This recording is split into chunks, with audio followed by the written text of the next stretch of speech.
XFL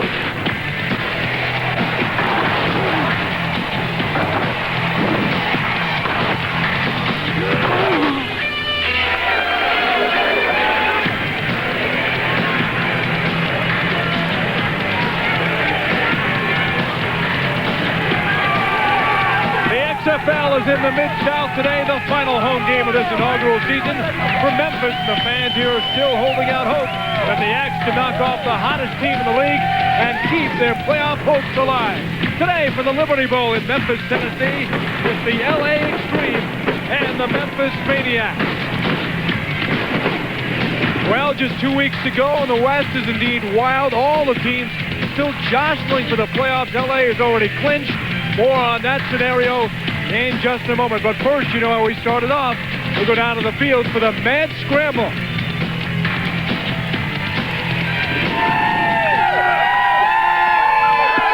All right, gentlemen. The team that recovers the ball will have the choice of kicking, receiving, or defending a goal. Do not false start. I will say set, then I'll blow my whistle. Are you ready? Yeah. Set.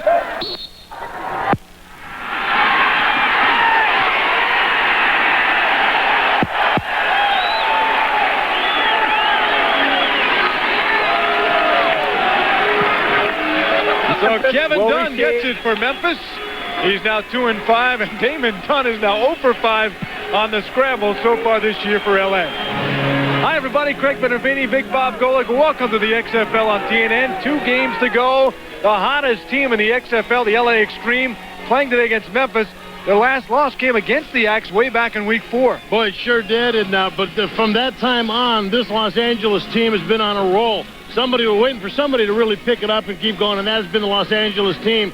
They have got something to work for here, as you said before. Yeah. Home field advantage is something they can reach, so we'll watch them play very good ball today. They have an axe to grind indeed today after losing lastly to Memphis. Let's look at this scenario, Bob. LA, as you said, already in the playoffs. There are some things still on the table for them. They can clinch the West with a win today or a San Francisco loss tonight at Vegas, the UPN game. And they can clinch home field throughout the playoffs. They need 2 wins for that. And an Orlando loss next week when the Rage play. As for Memphis, still alive but much cloudier. They have to win their 2 remaining games. We're not done yet. They need 2 San Francisco losses. Are we done yet? No. Here's the biggie, Bob. They've got to overcome a 49-point differential with the Las Vegas Outlaws. However, they will play the Outlaws next week. If they can get a nice win this week and then, let's say, beat the Vegas team by maybe 20 next, they still got a shot, although it's a slim hope. A shot. That's 49 I'm point trying to sell you on it, but you don't. Again, I'm not buying that for a minute, but we'll see how they do today. But today's going to be interesting. If they do get the yardage and you do get the points, it's going to be up to Jim Druckenmiller because their running backs, they've got 4 of them, but guess what? 3 are broken. So, well, partially broken. We'll probably see mostly a passing attack today from Druckenmiller. And on the other side, I would imagine Tommy Maddox will match up with him, probably pass for Bob, pass. certainly nobody's been hotter in the XFL than Tommy Maddox, who leads the XFL in virtually all of the key passing categories. And he's been red hot, particularly over the 4-game win streak. Absolutely. He has found his receivers in Copeland and McDonald. If they start covering those guys, double covering those guys, he has other receivers. But you see that he's virtually mistake-free with only 1 interception. And he has been so terrific all year. As you look at Jim Druckenmiller, he came on for Marcus Crandall early in the year. He's got one of the best arms in the league, no doubt. You know, when he first came into the league, they thought he was kind of immature, but he's really come along. They said he spends a lot of time in meeting rooms now, extra time, watching film, learning to be a quarterback, and I think it's paying off on the field. No one's ever questioned the big arm from Jim Druckenmiller. No. For more of the Axe, let's go down to a pair of Kips, Kip Lewis and Coach Kippy Brown. Well, Coach Kippy Brown, you guys still have an outside shot to get into the playoffs, but you're running into a Los Angeles team that's on a roll. What's your biggest concern today? Well, we've got to take care of our business. We've got to play as well as we can play, not turn the ball over, and then make plays when we have opportunities. You have a depleted running back core coming into this game. Does that put too much pressure on your passing game? Well, no, we just have to do what we do. We're going to run the football and hopefully be successful, but turnovers and mistakes are usually a determining factor in the ball game. All right, Coach, let's go to the other sidelines where Lee Rareman is standing by with Coach Al Luganbill. Coach Luganbill, you've clinched a playoff spot. Your team is relatively healthy. Why not just coast into the playoffs and almost mail it in today? That's not the way this league's made, and we have too much respect for Kippy and this football team to do that. We'll play hard. Well, and does the fact that Memphis spanked you pretty good on your home field in week 4, does that weigh heavily on the minds of your players? Kicked our butt physically. What about that 2,500? I know these guys were talking about it on the sidelines a minute ago. We'll play hard.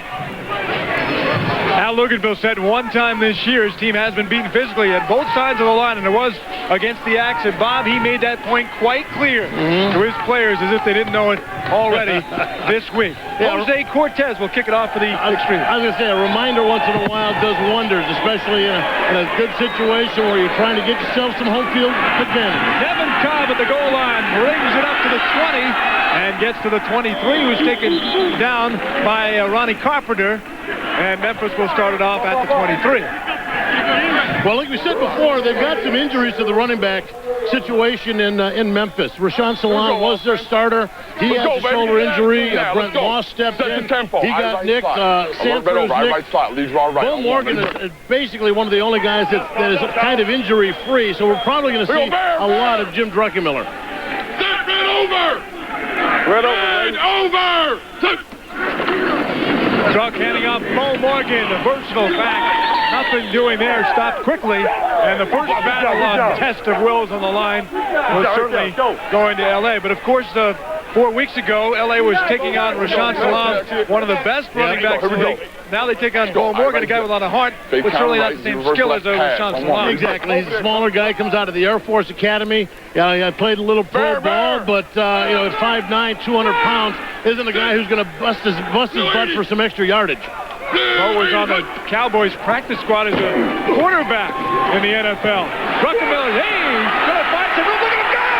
Druckenmiller to the 40, the 50, and Jim Druckenmiller, who's 6'4", 240 pounds, has just scampered for a gain of 42 yards. He was looking downfield at Darryl Hobbs. Wow! But he was held up by one of the coverage guys. He saw that, then Druckenmiller saw the middle of the field wide open. And as you can tell, I can't say it. As I say, as you can tell, he's not much of a runner, but he just picked up a ton of yardage and proved that he could do it. I couldn't tell by that run. You have a very high standard, I guess, Bob. 42-yard pickup. Druckenmiller, he can throw, we know that. Ball dropped by Charles Jordan, who was really rammed by Del McGee, and Jordan appears to be down after the hard hit, and he might be hurt. He's one of the receivers, one of the tough receivers they've got, Darryl Hobbs, Charles Jordan, and it sounds to me like he's kind of got the wind knocked out of him a little bit. Get these shoulder pads off.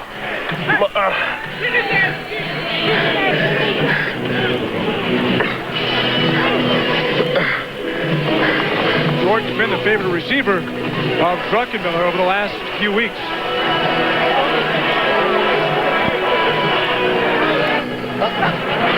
Why would he want the shoulder pad off, Bob? Because of shoulder injury there? No, I've got a feeling that from what he sounded like, I've heard that sound many times in the field. Yeah. You get the wind knocked out of you. It's that very short, choppy breath where you just can't, the diaphragm starts to spasm and you can't take a deep breath. And there you saw the helmet right into the ribs, so definitely got the wind knocked out of him. And, at that point, when you're fighting for your breath, everything feels like it's constricting you, including the jersey and the shoulder pads. McGee was on the coverage, but it was Juan Long who made the hit that injured Charles Jordan. That's nothing new for Long. Knocked out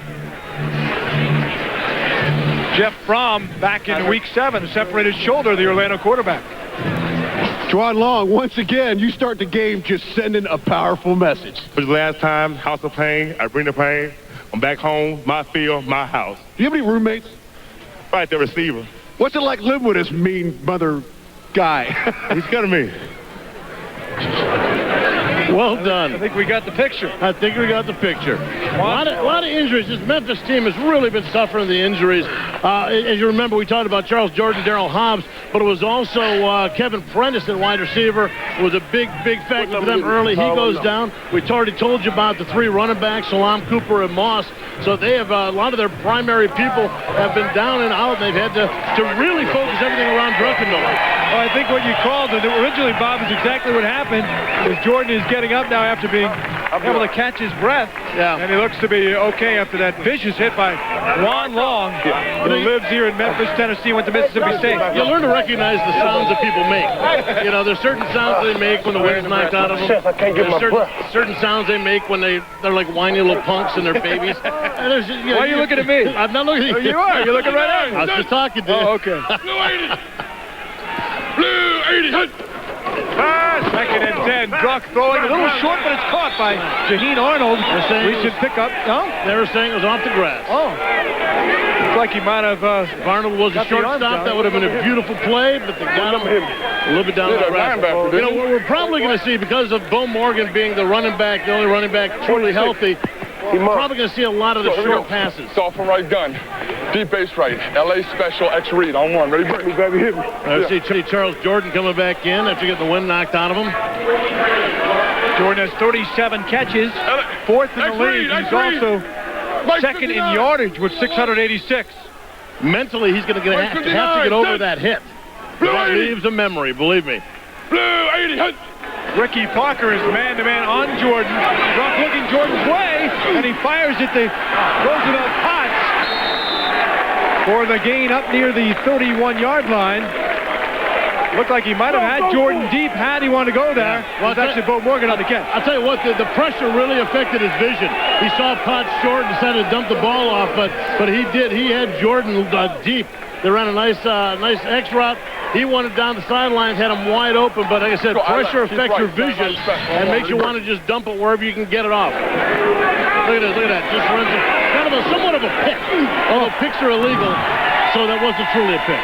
Right around the linebacker, Rico Mack, and Al Luganville told me yesterday, not very happy with his linebacker play. As Morgan running, again, nothing doing. Juan Long again makes the stop. I told you. My help. Juan out of Mississippi State. Now, you wouldn't think with a tough guy like this about a poultry science major. That's what he got his degree. I don't even know what is poultry. Well, somebody's got to kill the chickens. Not very happy with his linebacker play. As Morgan running, again, nothing. What's up, baby? Long again. What's up, baby? I told you. He got it in there all right. Man could fly around and make some hits.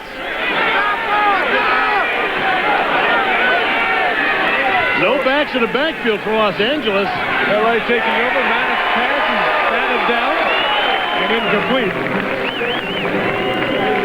A lot of good awareness by these defenses I've noticed in the XFL. Every week, the passes being batted down. You know, they used to yell at us a lot of times. You know, if you can't get a pass rush, at least get your hands up. So if you batted a ball down, it usually meant that you weren't pass rushing very well. But these guys are very much aware that even in the middle of a rush, they get that ball up and get the hands up and get it in the quarterback's face. 48!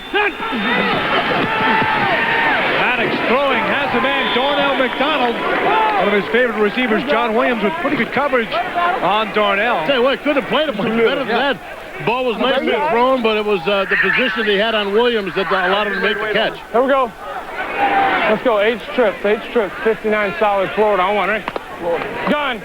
What Al Luganville likes most about Tommy Maniax, told me last night talking to him, he's giving up some of his individualism, not worried about the stats and putting the big numbers together.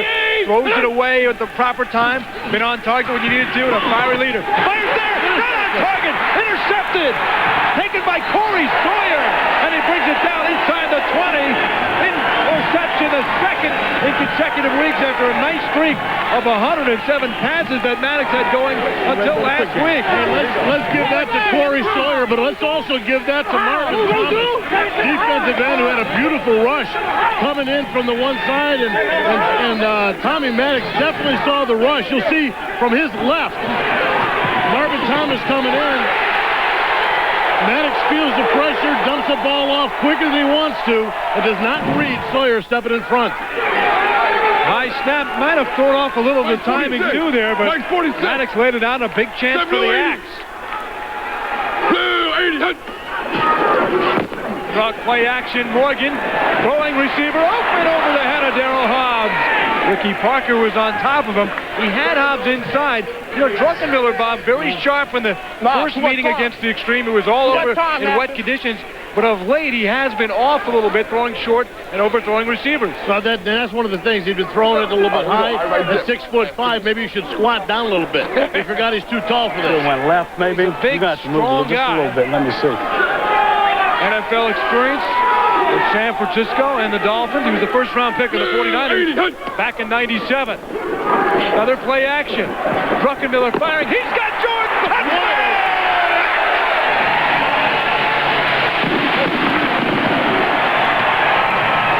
Del McGee was supposed to be covering. Regular. Charles Jordan responding. He was hit hard. Lost his breath on the first series. He came back here. This is the way to answer. Here you see him. Del McGee trying to catch over man-to-man all the way from the other side of the field. Gets good position. That is, Jordan gets good position on McGee. Wide open across the field. Right zippers, right spot. Right zipper, right spot.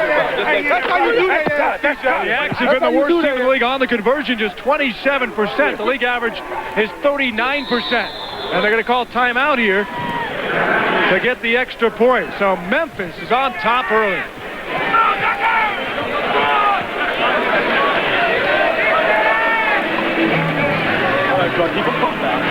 You know, one of the things, Greg, that in the National Football League, when you look at the conversion, the two-point conversion, where they have to run it in, most teams only have like 2 plays, only like 2 plays that they work on. Here in the XFL, because there is no kicking, you know, the Memphis team, for example, they have 5 different plays that they work in. You know, they try to add in more variations because basically you're talking about defenses in the XFL that actually have to game plan for this specific play. It happens every single week. It's going to happen. You're going to face it. Here's let's check it again. The touchdown. You see McGee in LA on the LA side. McGee comes out and crosses right in front of him. McGee giving him a little bit too much room. Bad angle of pursuit. Wide open to Charles Jordan. Good thing with Jordan, too, after that hit he took early, you know, you worry about mentally, you know, is he going to be into it? You know, is he going to be worried about taking the hit? We used to call it, if a guy didn't like being hit or if he was afraid of being hit, we used to call it, he could say he could hit it, he could hear a cat sipping milk in 100 yards. You know, they start to hear every little thing and they panic, but you can see Jordan right back into the fray. He only heard the crowd roaring with that 22-yard touchdown catch. It's his 3rd TD of the year. Hobbs is in motion. Picked up by Parker. Druck rolling to the right side. In traffic, throws. He was too high. He had Arnold. He had Jaheen Arnold open, but he threw it over his head. So the Axe again cannot convert on the extra point, but they too take the early jump here at the Liberty Bowl. XFL action. You state of mind, the Chicago Enforcers and the New York Hitmen. Archie rotates out in favor of Joe Escott, and you shall receive. There's the pump fake, a wide open tight end, Willie Taylor. If Chicago holds, they're still alive. McGuffey passes. Oh, still alive! A huge road victory for the Enforcers. Gentlemen, Birmingham's playoff hopes are still alive. It's real simple for them. They got to win tonight. There's a backward pass. Oh, look out! Double pass. Oh, yeah! Second effort. Parkland touchdown. Well, it was a great effort by Birmingham, but I guess it was a better one by Orlando. So Derek Clark's late score giving Orlando the win moments ago. Charles Jordan, after the touchdown catch, heading off to get something checked out. They were, Craig, they were checking up along his ribs. And then one of the things, too, I noticed checking his sternum, because that Juan Long's helmet caught him right about dead center in the chest. And we've seen a couple of guys over the last season's NFL football, a couple of sternum shots with cracked sternums. It's a difficult injury to come back from. Not the thickest part of the shoulder pad either, is it? No, it's just where the laces are, and boy, you can take a pop there. Rochelle squeaking down the sideline, somehow found some room. I'll get out near the 35-yard line. Tremont Lawless made the stop to push him out, and LA will start with good field position after the early miscue by Maddox, something he has not done in recent weeks. Well, we told you before the game, 11 touchdowns, only 1 interception. Really had been making the right choices. As I said before, though, it was pressure that and a high snap, I think, that really made him hurry that throw before he saw Sawyer coming into position. 48!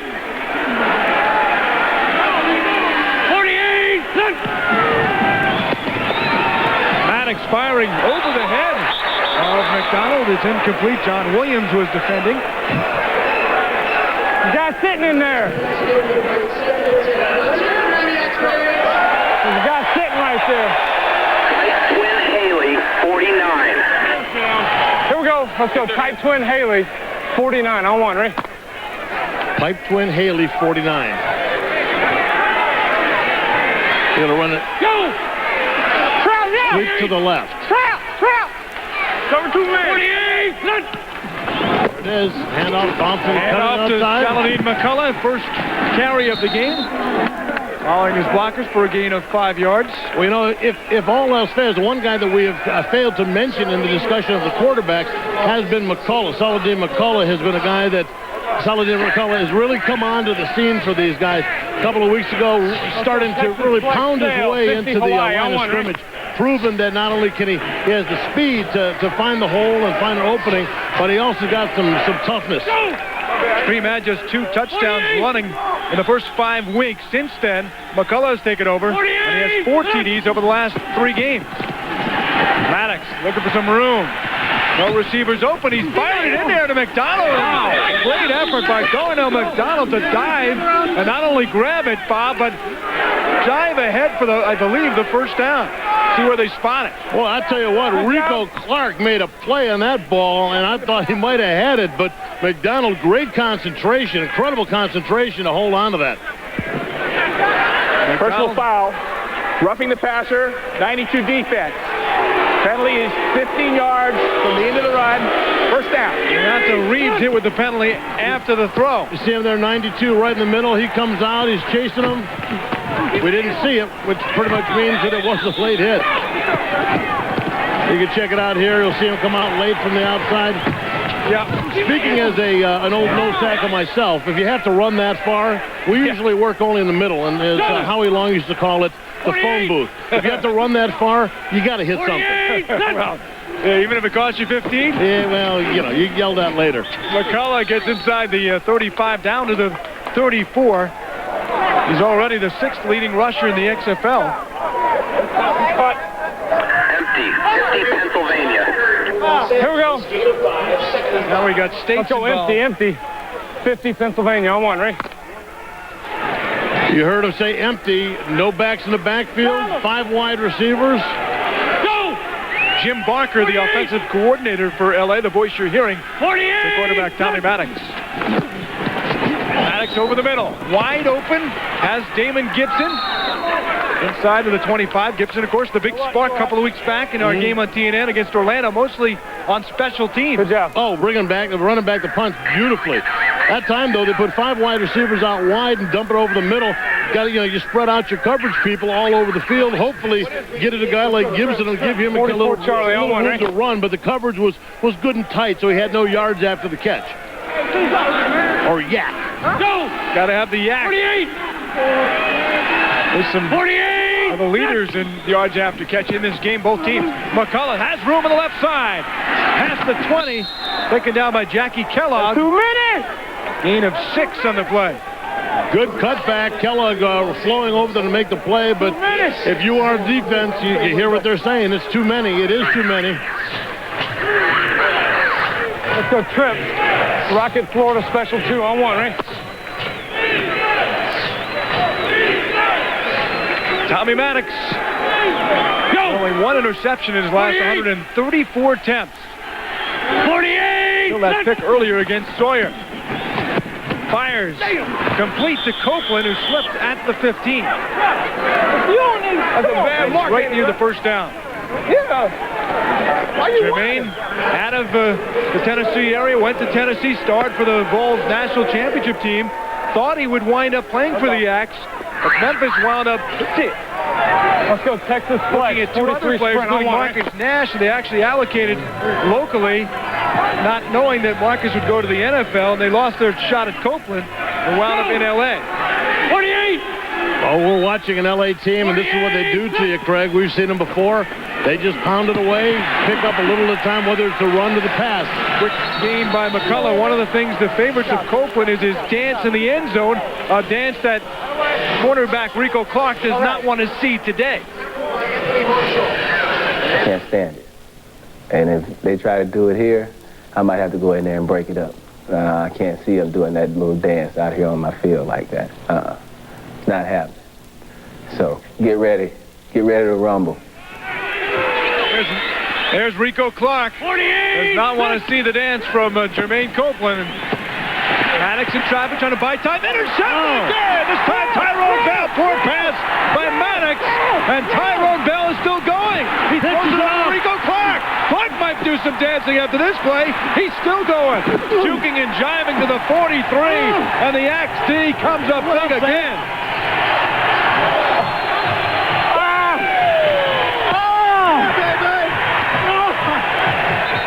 Tyrone Bell makes the catch. Rico Clark makes the run.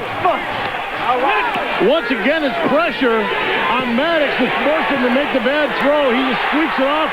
And I don't know how you can't see Tyrone Bell at 6'3", 210, hanging out in front of your receiver. Well, a nice dish, too, by Bell to Clark. And we're seeing an LA Xtreme team that we have not seen since the beginning of the season. Sloppy, forcing the play, and giving the Axe a life here with firm playoff hopes. Our score here in Memphis is the Axe 6, the Xtreme Zip, as we pause for a timeout. Let's take this look at New York linebacker Ron Merkerson, a great example of the U.S. Army's victories in life. In 1998, I was diagnosed with anterior compartment syndrome in both of my lower legs. They had to perform a procedure to release the pressure from my muscle compartments in my lower legs. This was something that was rare in football players. I didn't have a lot of answers and didn't know if it was going to turn out the way that everyone hoped it would. It makes me appreciate the fact that, you know, no matter what happens, that I'll be able to keep pushing through and everything will work out. Everybody gonna know me before I leave here today. Everybody gonna know me. Tyrone Bell from Mississippi. That's all crazy, baby. From Mississippi as well with the North Alabama. 6th round pick of the San Diego Chargers a couple of years ago. Both teams and all the teams around the XFL littered with players with NFL experience, including Jim Druckenmiller. Fires to Darryl Hobbs, a 6-year NFL veteran, and he makes the catch out of Los Angeles, California. Hobbs a gain of 7 on the play. I just saw Hobbsy on the field before the game. He's kind of a resident of my old team, the Raiders, so he kind of hung out a little bit there. He's still playing, and I'm sitting up here with you, which I'm enjoying immensely. How things change. Mike 50. He laughed when he said it, folks. Send blue 80. 2nd and 4. Blue 80. Hut. Foul. Hand off to Sanford, his first handoff for the game. Gaining a few yards. He's close to the first down. Now, Darnell McDonald, both receivers taking shots here. Jordan from Memphis. McDonald limped off, and they're looking at his ankle. I believe looks to be on the right side of his foot. Maybe, I don't know, maybe it's a cramp. Let me see if I can get it again. Hold on. He's hoping it's a cramp. Darnell, a big factor. He has touchdowns in 7 of the 8 games he's played in. And his 8 touchdown catches leads the XFL this year. Mike 59. He's having a hard time getting any kind of pressure at all on that foot, so it's going to be, unless it tightens up on him a little bit, he's going to have a hard time making any kind of pressure. Fires complete. That's the danger of the Axe offense. Darryl Hobbs inside of Ricky Parker. And, you know, when you got an experienced quarterback and good wideouts, even with the loss of the talented Kevin Prentice, it's a tough offense to defend. That's right, and these guys, like I said, they are starting to match up pretty well together. We talked about Druckenmiller having a little bit of problem as far as throwing the ball a little high. Well, it seems like he's getting into place. In fact, there have been a couple of low ones, and getting right down. Ricky Parker in coverage. Ball nicely thrown to the outside of coverage. Good catch by Hobbs. Send blue 80. Blue 80. Druckenmiller pitching to Sanford. Kendrick Sanford. Fly! Where'd he go? At the 10. Touchdown! Maniax Kendrick Sanford. Wow.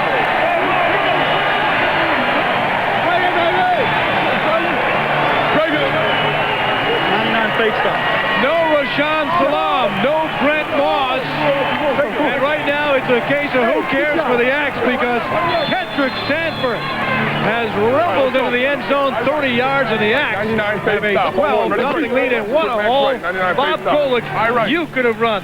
Yeah, well, maybe not, but well, maybe not, yeah. They came with a strong run blitz, and backside guy just over-pursued. Sanford cut it back and was wide open. Ruck throwing comfortably. Oh, made it look easy. Darryl Hobbs. Hey, which team is the hottest in the XFL? Parker just turned absolutely the wrong way on that one. Now he's leaving that to work for us. Here, you'll see right here on the touchdown, he cuts it back. The defense had over-pursued. Everybody got in upfield. Sanford with nowhere to go except the end zone. So the Memphis Maniax, all of a sudden, their playoff hopes looking a lot better now. They're up 13-0. The boots and shoes with an attitude, because you never know what you might run into. What's the point difference? As a receiver, Cunningham. First ball, a hard hit. Jackie Kellogg. That was the Lugs hit of the week, featuring the Lugs Frenzy. Be careful out there.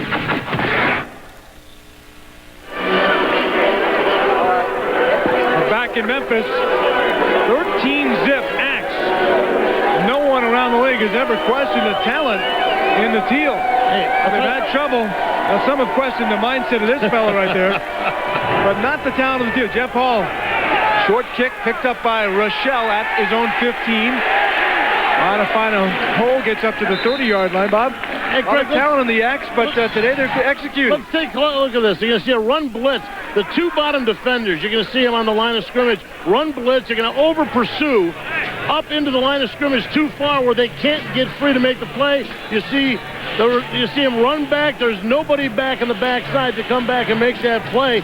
Beautiful blocking downfield. We've talked about that before. The wide receivers in the XFL I'm very impressed with, and especially today Memphis blocking very well downfield for their running backs. So Maddox, 8 passes, 2 picked off today after just 1 and 134. Over the middle, complete. Copeland has some room. He gets away from a tackler and gets the first down before DJ Cooper, nose guard, finally brought him down. You know, for Maddox now, I mean, he cannot panic about this. Only one interception coming in.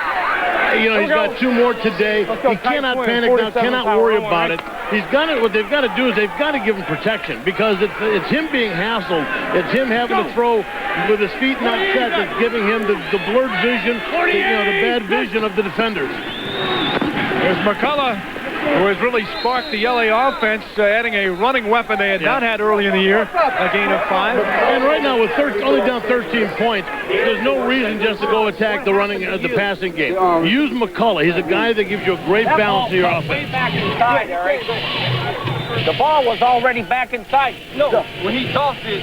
Al Luganville, as the first quarter winds down, I know, but talking with the defense, which has been a problem, along with miscues from the normally reliable Tommy Maddox.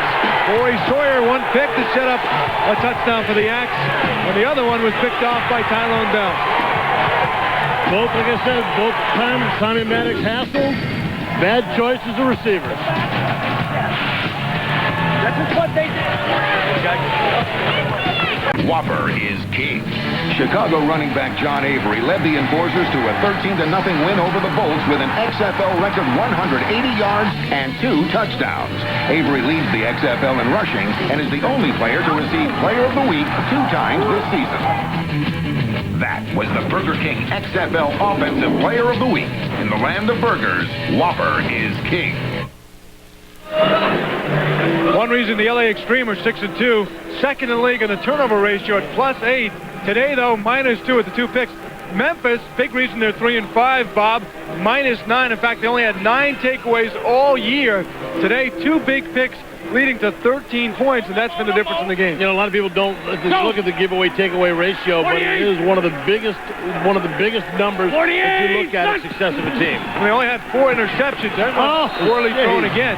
They only had 4 interceptions all year, and they've already got 2 here today against the best passer in the XFL.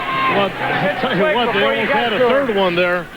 That ball was just floated right in, and had the defender not lost their footing, that would have been another interception. Quick drop by Maniax. They were just off target. Tommy's out of Shreveport, Louisiana. His parents are here. Went to dinner with them last night. They're at the game here at the Liberty Bowl today. Play action. Oh, good ball there to Copeland. And Jermaine Copeland has it inside Axe territory at the 43. Boy, that was a nice run. And again, we talked about chemistry between receivers and quarterbacks. He was sitting in, Copeland that is, was sitting in between about 3 defenders as they all kind of closed in on him. That ball was nicely thrown in. Good energy behind it. 49. Jermaine telling us he has 15 family members here at the game. Very well known to fans around here. Star for the Volunteers National Championship team. McCullough on the handoff. Gets inside the 40. Tough break here going into the playoffs. What's the injury and when will we be back? I don't know. I think I tore my calf muscle, and I'm not coming back today. What about going next week or into the playoffs? I don't know. Well, that is a tough one. I have torn my calf muscle a couple of times, and I'm telling you what, one of the first things they have to do is stop the bleeding. 49. A lot of internal muscular bleeding, and the leg will probably swell up about twice its normal size. Really? McCullough driving forward inside the 35 down to the 32. Well, it's a long process for that, and for McDonald to come back is going to be tough. They can't stop the bleeding. It'll have to stop itself. Depending on the severity of the tear, they'll have to then get the swelling down. It just takes a long time. You know, for a grunt down in the line of scrimmage, down in the trenches, yeah, you can go tough it out. But for a wide receiver who's got to go make the cuts, it's going to be tough. 80. Big loss for LA is, again, McDonald leads the league in touchdown catches with 8. 32 catches on the year. And they've been relatively healthy all year long, compared to a lot of teams. In motion, a little fake, Copeland. Not bought, though, but he still made the catch. And then they're going to give him the reception. He was hit hard by Jackie Kellogg, who does not like the call. But Copeland somehow hung in there and appeared to maybe drop it as he hit the ground. I think that might have been a good call, Bob. I think it was a good call. Copeland came out and he caught him in motion. They tried to do a pump fake. Did not fool them at all, but the ball was right on target. And again, the ball didn't pop out until he hit the ground, so that was a good reception. So his foot did not hit the ground. Well, if the defenders knock him out of bounds, then feet in bounds is a moot point. McCullough taken by Shante Carver there. Good play after the gain of 3. Xtreme's trying to answer here. Come down with the ball. Well, we watched the last time the Xtreme had the ball. They drove down the field just like this. They hold us. They hold us. They can't block us, so they hold us. They don't come down with the ball and you give. It's too damn important. It's got to get right. Everybody didn't come down with the ball, though. He was arguing the catch by Copeland. Jermaine's going to go in motion here. A little fake, and they're going to hand off to McCullough. Kellogg got a piece of him in the backfield. Jackie Kellogg.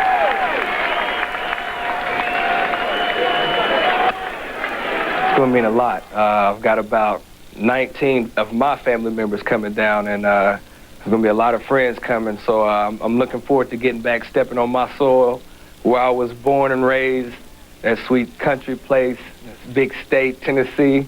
I'm happy to get back. Something I look forward to. I can't wait to get there.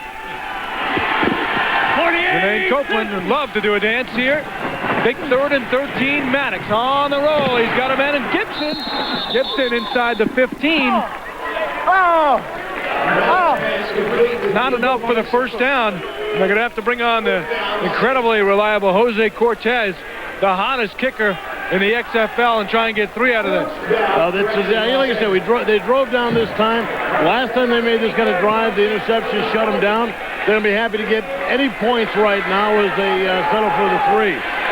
3 more field goals last week. He's made 7 straight, 17 out of 21, and he's hit 16 of his last 17 with the shoe on. Jose Cortez from 31. Boot up. It's good again. Number 8 straight for Jose Cortez. And our score in Memphis, the Axe leading 13-3. Back after these messages and a word from your local station. There he is. And there they are.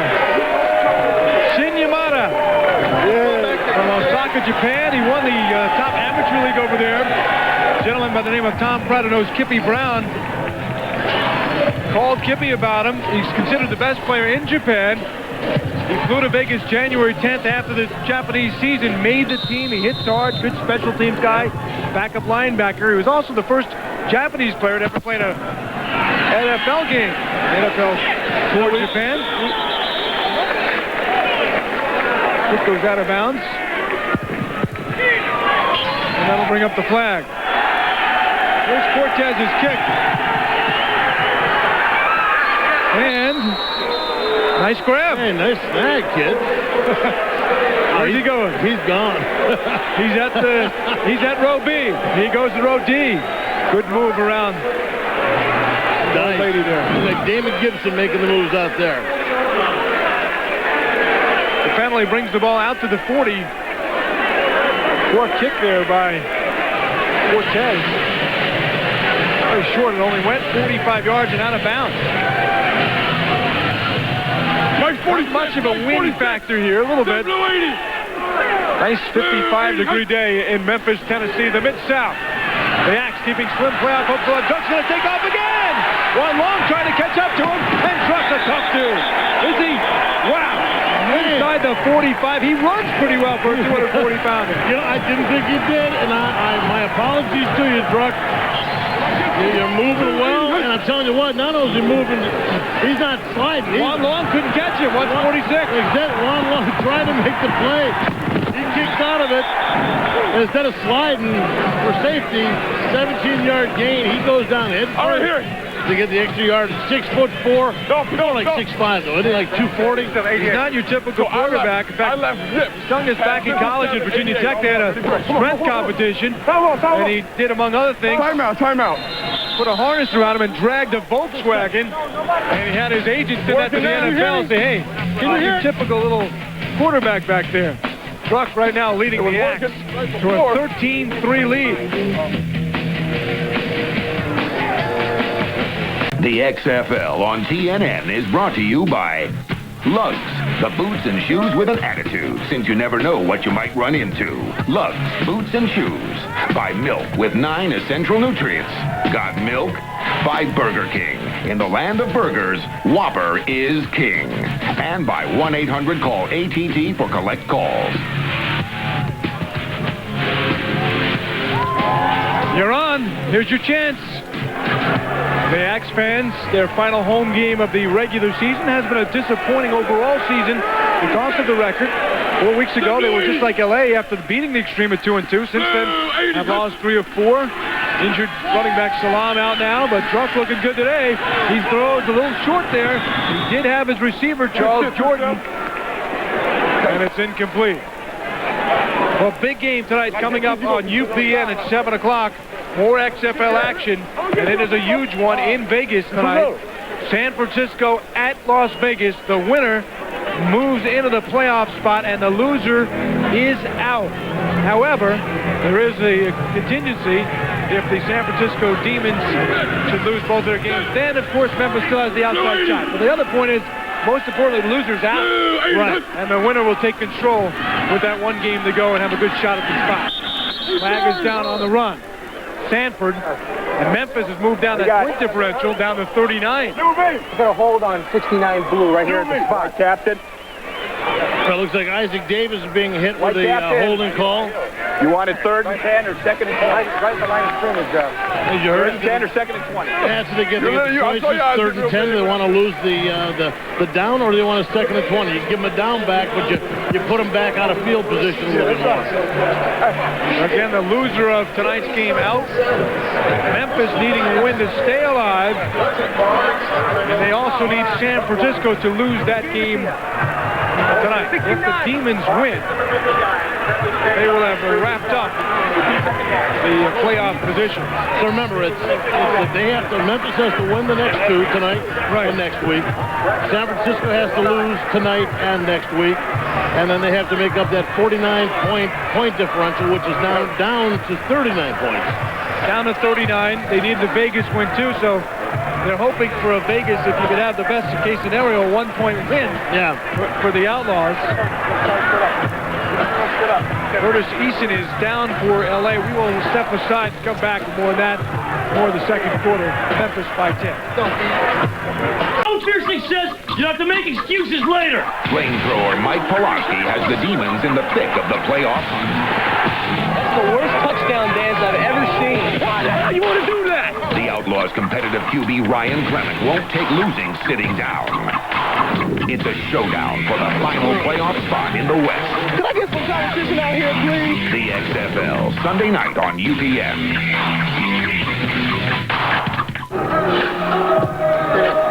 Curtis Eason being attended to on the bench of the LA Xtreme, have already had a tough loss, believed to be calf muscle torn by receiver Donald McDonald, out for this game, and who knows the rest of the way.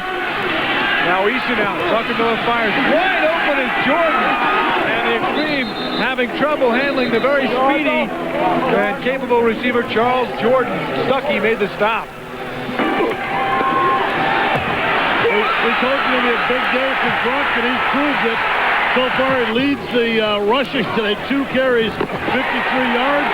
And for the most part, he's been right on target with his receivers. You see here the aggressiveness, not going for the slide, putting the head down to pick up the extra yardage. He definitely wants to get this win. Jim, not one of those kids who always played quarterback. In fact, he told me his mom did not want him playing football. He played soccer till about the age or 9th grade, and his dad finally said, hey, how about football?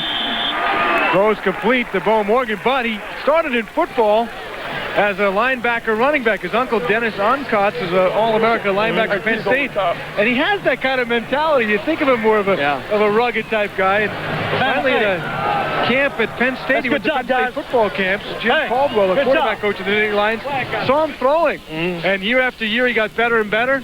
And that turned to quarterback. Well, you know what? The way quarterbacks are taking the beatings in all the pro leagues now is getting to the point where you better start breeding some big quarterbacks that can take care of themselves.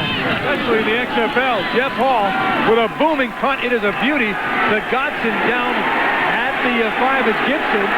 Gibson trying to find some room. He turns the corner and gets up to almost the 15-yard line before he was 34 out of bounds. 34-yard punt, 7 yards return, and that was all Gibson on that return. He was cornered down there. Boy, did he find a way of at least getting himself out of the shadow of that goal line. XFL on NBC, the Xtreme and the Demons at the LA Coliseum. Again, this game has been moved from your initial schedule to Saturday, so fans out in California, make your plans to head down for that big battle next week. The Xtreme, the Demons, first place could be on the line in that game at the LA Coliseum. It's Saturday at 8 o'clock. Join us, of course, on NBC for the action, and in person if you can make it out to the Coliseum for NoCal versus Southern Cal, the Xtreme and the Demons, next week in the regular season finale for 2 teams that both hope to be a big part of the playoff picture. Maddox batted in the air, and Marvin Thomas, the left end, did not see it because it was there for the taking had he picked it up. Nobody saw that ball because that thing was floating up there for a long time. And that could have been a touchdown for Memphis had they seen that ball take off. Watch him get his hands up. Boom. Spat that baby up. Got the shot in on Maddox, too. That could have been called, Bob. It could have been killed. I mean, that was a little bit extra. I don't know why they didn't call that, but he's the defensive lineman. I got to side with him. 48! Maddox, man over the middle, is McCullough wide open, covered well. The play by Paris Lennon. He missed half the season, the torn hack. He's back in and has played well, according to Kippy Brown. Well, they got it down to a 10-point differential here, and the one thing that LA's been able to do all day has been able to move the ball. They've got just under 6 minutes to move this ball down the length of the field and hopefully strike and get themselves a little bit closer. They've been able to do it. If they can keep the pressure off of Maddox, 48, keep Maddox from making those mistakes. 3rd and 4. LA's second on 3rd down conversions, almost 42% this year. One of the proud stats for Louisville. Flag down as McCullough gets it. He has the yardage, but there is a flag down. He's going to the 50 and down to the 42 of Memphis. Dragged down by Rico Clark, but again, the flag down, and this could be coming back. It will be holding against LA. Saladin McCullough is going to hate life right about now. but not any more than the big offensive linemen that were holding, who didn't actually even move from the line of scrimmage. Everybody else ran downfield chasing the play. The guys that were holding on the play just stood there going, oh, geez, they're coming you don't back. call me that. You don't talk to me. All right. Hey, don't talk to me that way.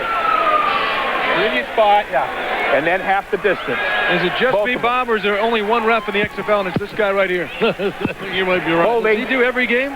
65 offense. Unsportsmanlike conduct. Number 8 off defense.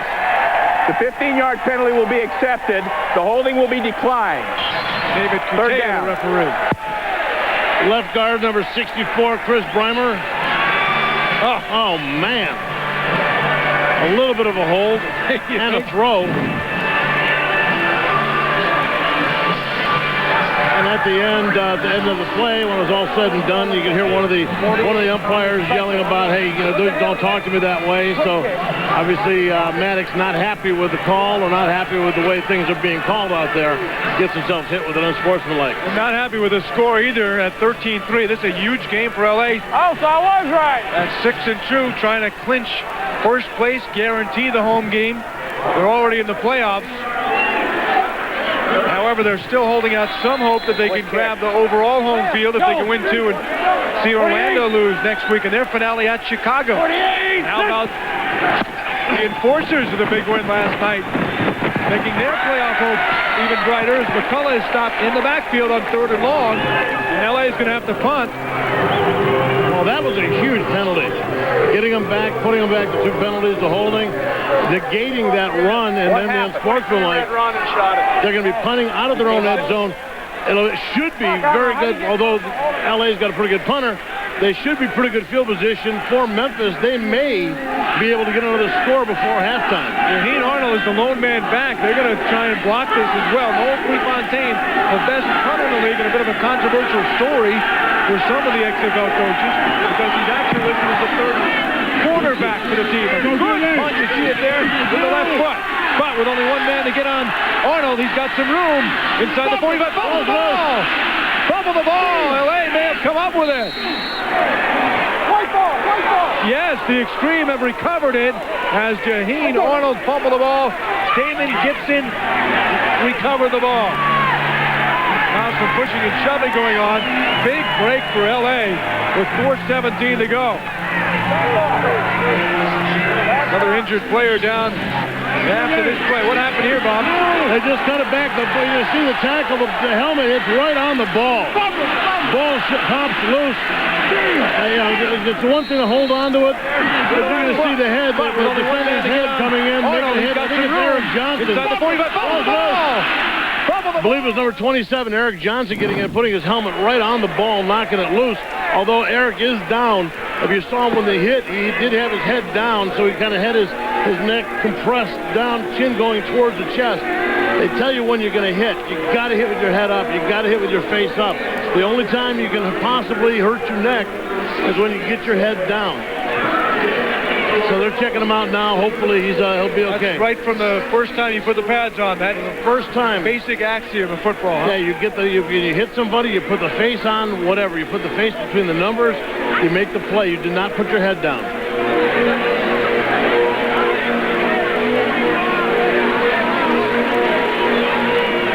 .4:17 remaining here in the half at the Liberty Bowl in Memphis. You see Eric Johnson, 27. Do not put your head down. Do not put your head down. And then don't let your teammate kick in the back of the head either. But you see right there, he does force the fumble. But, boy, that's going to take a toll on you. As you see, he gets his head down, gets it hit, twisted to the side. Luckily, his head was to the side of the ball dead carrier. on. It wasn't dead on. It could have been much more serious. So Eric Johnson out of Idaho State appears to be okay for LA. Go! 48! Big break for the Xtreme. They'll try to cash in instead of facing terrible field position. Oh! Off the hands of Copeland. Incomplete. Anthony Marshall on the coverage. Could have been the axe at the 43, going in for 3 or 6 or 7 more. Instead, the fumble and the Xtreme take over. Eric Johnson Bob Golick says that's one way not to tackle unless you want to hurt yourself. But you look like you're feeling better now. I am. I'm good. You know. It's just one of those things that happens to everybody every now and then. So, hey, I'm back. I'll be back. But you got to be proud of yourself. You caused a fumble. Hey, I'm out there to do something. You know what I'm saying? Get something back for my team. I'll be back. McCullough wrapped up. Good play by Shante Carver, one of the best ends in the XFL. Shaka, the intensive right end out of Stockton, California. Hey, what's up with Lee throwing me under the bus? Hey, it's Bob Golick said don't tackle that way. Typical Rearman. He'll tell anybody out. He got called out when he come out here. Well, you've seen his act. I've caught his act many times. No. Rarely in his red pants, though. Yeah, we get a shot of Lee on the sideline there today. 48! Looks like he's selling popcorn or something. Nice throw. In the middle, Rochelle's got it past the 50-yard line, down to the 48. Tyrone Bell in man-to-man coverage just chasing Rochelle and right there with him. But again, good throw, good catch. Telling you what, we're seeing when Maniax is hot. When Maniax is hot and he gets the ball in there, man, he can really throw that ball where it needs to be. Right across the middle, you see in the middle of your screen. So that'll bring up fourth down. About 2. We'll be back, baby. Somebody needs to trim. We'll be back, don't worry. Let's see Prefontaine on the field. LA, baby. Clock winding down toward the 2-minute warning. And a timeout called by Los Angeles with 2:16 remaining in the half. Only 10 points down. Can we get the ball first? Yeah, we get the ball first. Let's punt it. Punt it! Very solid thinking by the 55-year-old head coach. Good guy, Al Luganville, in his 16th season as a head coach, and I think this is a pretty obvious decision here. You're at midfield, you don't want to give the Axe great field position. If they're going to score, make them work their way down the field. Especially when their offense has been playing and producing the way that it has today. And they have the great punter in Prefontaine, the left footer. Look at this, a big play! And it goes out and out of bounds, and that is costly. And, if it was a fake, Tinker Keck certainly didn't have any idea because he wasn't looking for the Kick ball. off out of bounds. Unless it was a shank. 14 to the kicking team. Ball is placed 10 yards in advance of where the ball crossed the sideline. First down. I think he was trying to lob it into the corner where it could have been a free ball. But you got to be on the same page with your mates if that's the case. I think he just did not catch as much of the ball as he'd wanted to.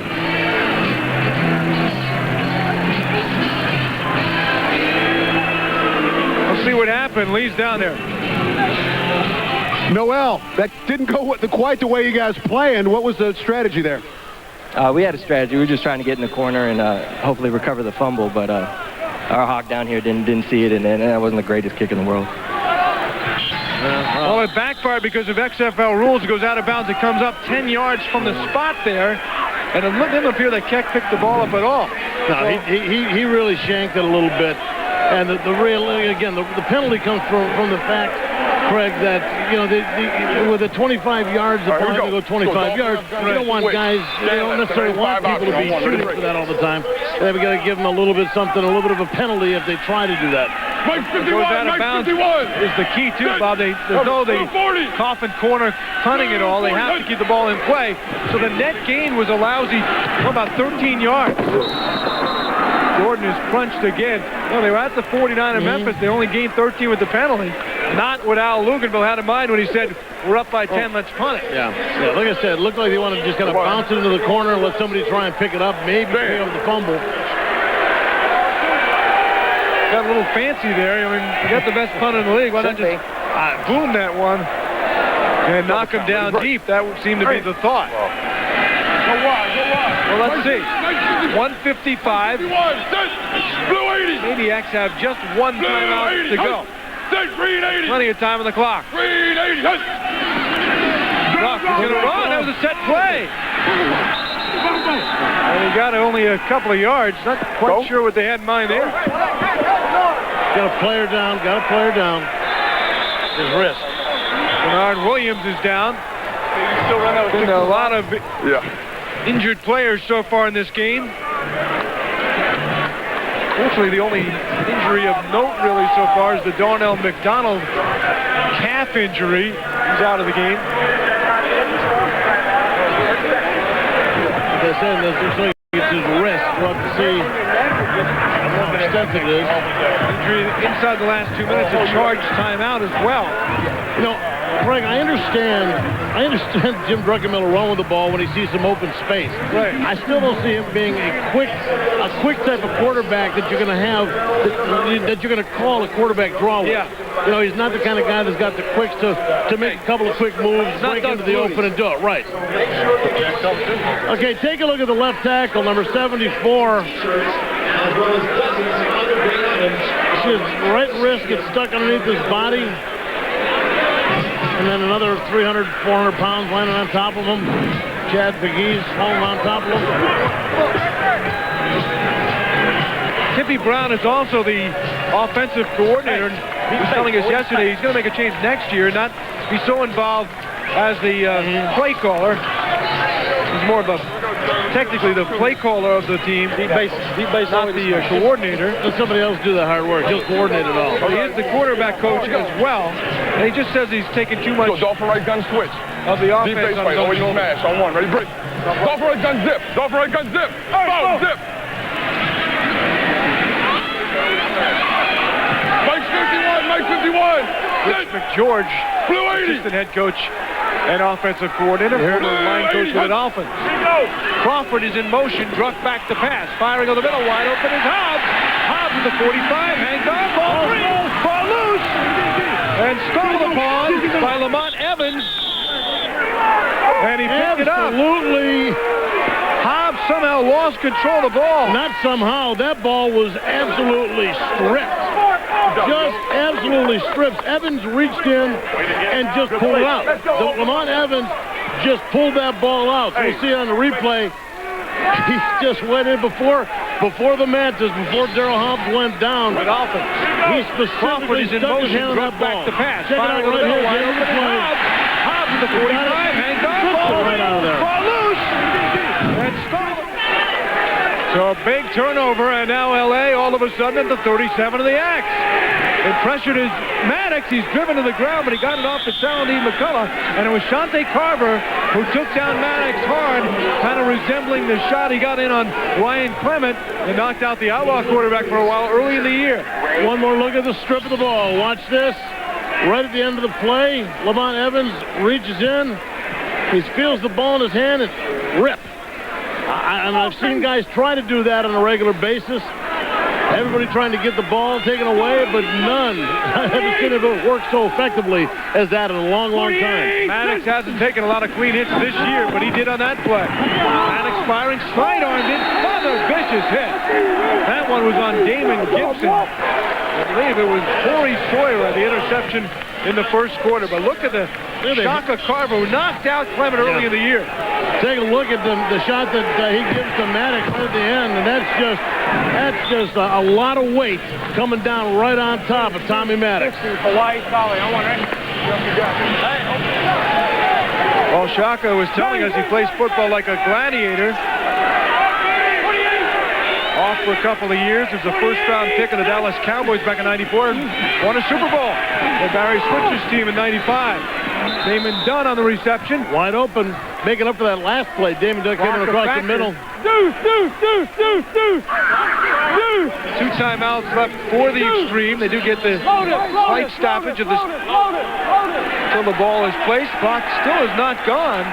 They got a good break there. Maddox looking. Sidearm, he's throwing it a little bit differently. I don't know if that hit by Carver affected his throwing, but he seems to be slinging it. Sidearming a little bit. He got up looking like he took a shot, like it was hurt a little bit. Didn't show what it was. Didn't really indicate what it was, but you might be right. He might be a little sore. Yo, dude. Lynn 16, on one, right? 4 wideouts for Los Angeles. McCullough is the lone back on 2nd and 10 with 27 seconds remaining in the half. They're already in field goal range. It'll be about a 42-yarder from here. Maddox fires that one. Dunn's got it inside the 10, down to the 7. And he's going to called a timeout with 21 seconds to go. So the Memphis Maniax, who we showed you the turnover ratio early in the game, had 2 picks to set up scores, have come back to form by giving the ball back twice here in the second quarter. That ball well thrown between 2 covers, Rico Clark and Tyrone Bell on either side. He made a nice catch. Good concentration. Well, football fans, coming up at 7 Eastern, 4 Pacific on UPN. More XFL action tonight. The San Francisco Demons take on the Las Vegas Outlaws at Sam Boyd Stadium. The loser of the game out of playoff contention. Demons Outlaws coming up at 7 Eastern, 4 Pacific on UPN. And if San Francisco wins, that would also knock out Memphis regardless of what the Axe do today. And that's because San Francisco would have the edge against the Axe. You know, haven't beaten them 2 times this year. You know, before that little promo right then, talking about the game tonight, they showed Tommy Maddox going to talk to Al Luganville. Actually, looked like he reached into his pants, under his right shoulder. Maddox looking, throwing, and nobody open. He throws it away.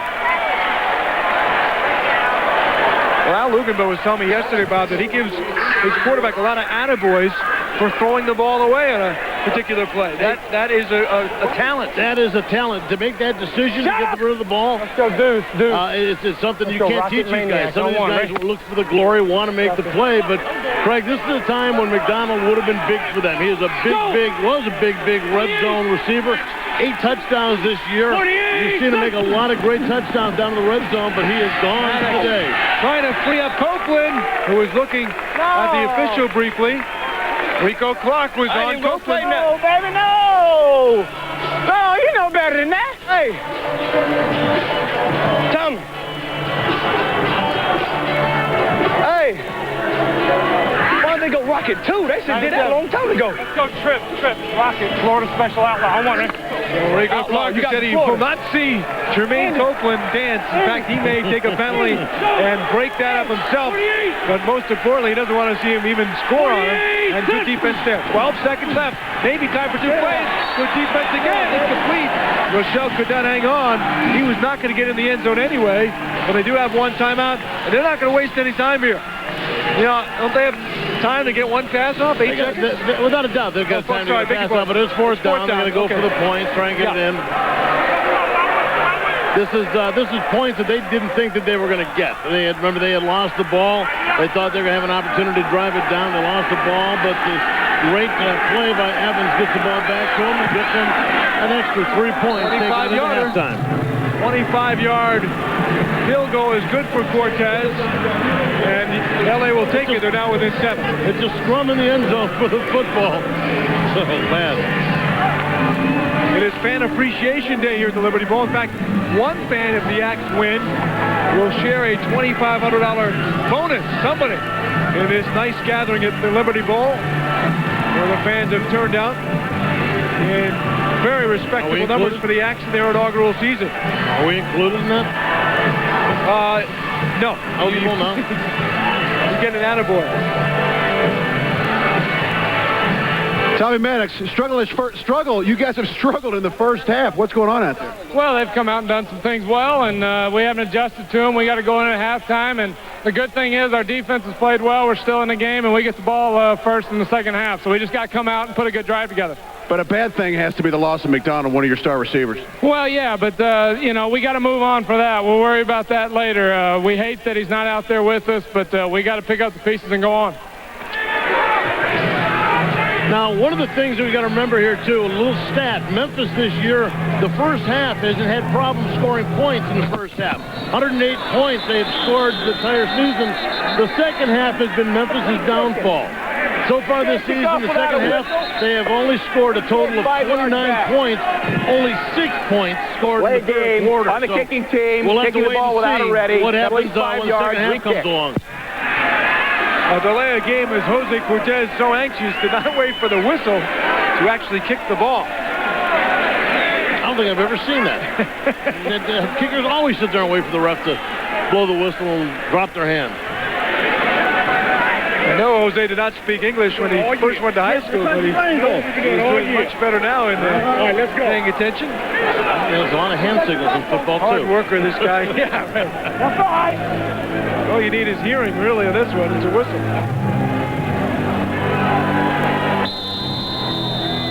There it is. Final play of the first half. The Good Hands team taken back by Jim Kitts. And that'll wrap up an entertaining first half with the Axe leading by 7 points. Well, Jim, you guys come out. Your offense converts 2 turnovers into 13 points. That was a good start for you guys. Yeah, but we have to eliminate our turnovers. You know, we've done some things that way to really let them back in the game. We're moving the ball well, just with the finish a little better. What is it about this team? That's the one thing that's killed you guys all year, turnovers. You know, I wish I had an answer for that, but I'll tell you what, we're going to play hard, come out the second half, whole new ball game. Jim Druckenmiller with a touchdown pass and a conversion pass, leading the Axe to the 13-6 lead here in Memphis. Inside the Axe locker room, Kippy Brown meeting with some of his players. Off to a good start. They took the 13-0 lead, but could not score and then turned it over twice in the second quarter, but did not allow a touchdown at least. Cortez with 2 field goals and a 7-point lead as the Axe try to hang on to their playoff positioning, needing 2 wins and some help. And a draining season for Al Luganville. He's got to be wondering a little bit what the team has come out here today. Hottest team in the league, had won 4 straight and have reverted back to their early season form a bit, but still very much in this game, now down by only 7. Big games as we wind up this XFL regular season. Last night's action with playoff implications in the East.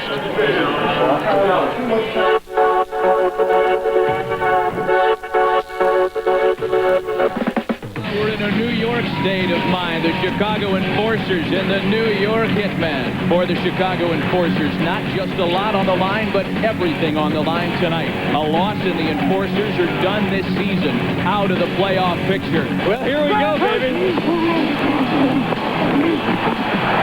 Kevin McDougal trying to get rid of him in his own end zone, and a safety in their first play from scrimmage, and just like that. McDougal on his back. Archie rotates out in favor of Joe Escott, and you shall receive. Touchdown, Hitman. And here's Avery again, trying to get away from Bernard Russ. Oh, heads up. Gal holding up to the sound dish, just got absolutely hammered. And she's smiling to tell about it. That a girl. Oh, look out, he's got a man from the blind side. McDougal gets it. Oh, Chicago! Luke Leverson, how do you make that grab in double coverage? Oh, and that was going up. There goes the Hurricane, the 2-way player from Indiana, still on his feet. He returns it all the way. Hitman, touchdown. There's the pump fake, a wide open tight on a wide open tight end. Willie Tate, touchdown, Chicago. Here it is. 20. If Chicago holds, they're still alive. McGuffey pass. Oh, still alive. A huge road victory for the Enforcers as Jamie Baisley intercepts Court McGuffey.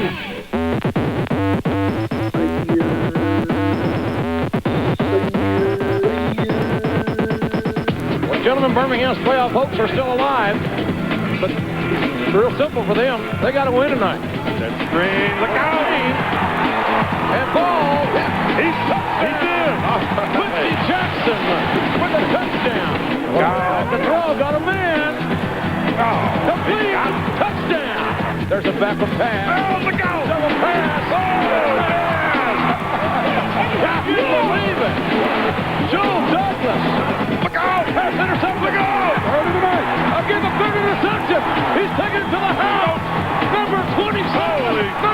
Number 27 again. Good look. Plenty of time. Looking long. A wobbling pass. Downfield. Touchdown. Oh, my God, can you believe it? Derek Clark. He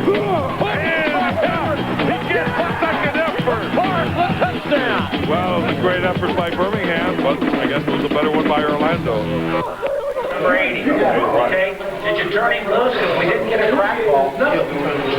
Back live in the LA locker room. Not give a crack ball.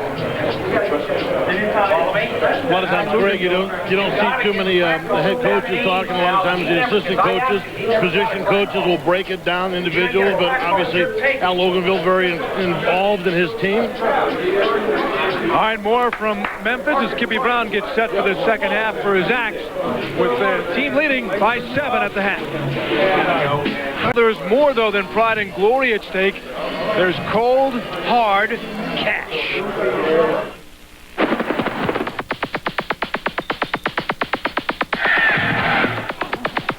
We'll get this money. Drama, intensity, raging battles. Yes! The XFL season has had it all. And with the playoffs coming, multiply the intensity by $1 million. That's the prize for the winning team in the $1 million game. $1 million. Whoa. That's what comes to my mind. That's a lot of money. Rich. I mean, who wants to be a millionaire? Some say money is bad for the soul, bad for the rock, bad for the road, bad for the heart, bad for the brain, bad for everything. Oh, yeah! $1 million. Muhammad. Taxes. I pretty much have everything I want in life. I want a helicopter. A Bentley. Make a heck of an engagement ring if anybody's thinking about it. I do anything possible to get that money. Yeah, if you put $1 million in front of our team with another team, hey, we're going to bite, scratch, kick, tear off ears. What would I do? For $1 million, I'd do just about anything. With a jock strap on in my jersey, and I'll run a nice curl route for you in some house shoes and take it to the house for you. If they need me to make a punt or, get an interception, play on defense, I don't care. I'll do anything to get that money. I think any team can be beat. I mean, Orlando, they have the best record, but they're not the best team. No respect, and the championship will be here in Orlando. What's it take to get some respect? I really don't care to think there's a favorite. I know we have a chance. That's all I'm concerned with. So anybody else, they're just in the way. We don't even care what kind of respect we get. Once we cash that check and take home the trophy in the ring, that's going to speak for itself.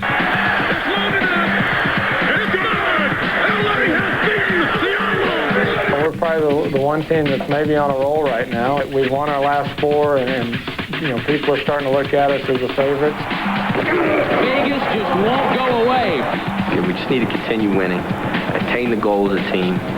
The money will be there, but it's starting to loom pretty large in all of our minds. If you're in this for the money, that's not going to push you in the fourth quarter. I don't care what anybody says. It's a do-or-die situation. You got to go in there and win. And you have to change your mentality, and you got to lay everything you have on the line. Winning $1 million is a great incentive, but I think even a greater incentive is everybody knowing in their mind and in their hearts that they won the first XFL championship game. In the spirit of pursuing that championship and the big bucks, Al Luganville moments ago to his team. You know and I know we've played absolutely horrible, and we're down by 7. Now let's go out and flip the... Start playing our type of football. Okay? Don't stand around waiting for something to happen. Go out and make plays, starting with the opening kickoff. That's right. All right, now let's get a win in here. Come on, man. Let's go. We can do it. Come on, get in here, Carp. Let's go. Let's go win on 3. 1, 2, 3. Win. Back upstairs, Craig Benavini with Bob Golick, and you got the flavor from Al Luganville. It was a throwback to the early in the season when the Xtreme were not forcing the issue and didn't play very well. And as he said, though, they're only 7 down as the Axe let them back in the second quarter. There's no doubt that they have the tools, they have the weapons that can do this. 7 points for them really isn't anything.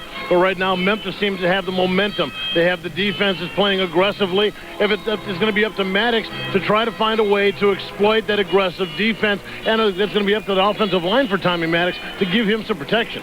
Maddox had only 1 interception in his last 134 attempts after 6 early in the season, but he threw 2 today in the first quarter. Again, first one going to Corey Sawyer. Again, he was being hustled, harried by the defender. Charles Jordan with a touchdown pass at that interception. Again, hustled again. Interception. That leads once again to a long run. Nice cutback. Patrick Sanford took it in from 30. Make it 12-0. They got the conversion, and Shin Yamada liked what he saw as the Axe took a 13-0 lead. LA came back with 2 Jose Cortez field goals, one a gift after Hobbs lost the ball late in the half to get back into the game. The halftime stats courtesy of Miller Lite. You take a look, and both teams with 2 turnovers. The Maniacs with less time of possession, although winning the game, they've been getting the ball in pretty good field position from turnovers and the like, so they're not having to move the ball as well. There you see Shin Yamada's parents hanging out in the What's he shooting? I don't know. He's probably got a pretty good zoom lens, getting a shot of his son. Took a lot of. He must have one of those. We talked about Shin Yamada being the only Japanese player to make it in professional football. First one to play in an NFL game over there. There's lots in Major League Baseball now. Yes, that's old hat. Here's Laterio Rochelle's got some room on the left side. Look out! And he's taken down. Good open field tackle by Corey Sawyer, who's had a strong game. The former Seminole makes the stop. Let's look at this. Let's look at the halftime stats one more time. And you see the rushing yards. You would expect a little bit more rushing from the Express with the way McCullough has been running lately, and a little bit less from the Maniacs with the injuries to the running backs. But the Maniacs really are balancing out their attack much better, I think, than the Express had anticipated. You know, you're in Memphis, the home of Fed Express, so I know what you're thinking. Oh, jeez. 48! They are the Xtreme. As Maniax. Oh, that's just kidding. Or just LA, okay. Look out, Maniax taken down by Carver again. I think Carver knows the quarterback's name very well, up close and personal. And that's the second time in a matter of a few plays. Boy, Shante, you're right. At the end of the first half, Shante Carver came in and just drilled Tommy Maniax. Once again, you'll see him at the bottom of your screen. Makes a move, hump move up underneath. Tommy Maniax just happens to be there. The Xtreme have been averaging over 30 points a game over the last 4 weeks. The most explosive offense in the league. They looked unstoppable, especially after putting 35 on the board against Vegas last week. Quick pass, Copeland, good hands, Copeland. Coverage by Johnson. Rico Clark over there. Craig, do you understand why they're not using McCullough? It just seems like the run game. I mean, I would understand it if they felt like they had to come back quickly and they were throwing the ball long. But they're not. They're throwing the short little dump passes, the little 5-yarders, 3-yarders, which essentially is what you do in a run game. Throwing the ball 26 times already in the game. 48! Oakland in motion, bothered at the line. Throw is short of the intended receiver, Damon Gibson, by Maniax. And again, Los Angeles will have to punt, not able to pick off the halftime momentum from the coach and drive the ball downfield. Well, I told you before that head coaches don't usually talk that much at halftime unless they have something to say. Al had a lot to say. Al definitely had something to say. The drawing board going. Talk to the defense, then the whole team. I got some shivers down my back here. Noel Prefontaine will punt. The ball again live after 25 yards. That would be the 44 of Memphis. Arnold, who fumbled in the second quarter on the return, will get it right where he stood at the 25. So he was watching the film. Arnold up to the 34, and he's taken down. Let's take a look at the East playoff picture, Bob. The Orlando Rage, they have clinched the division.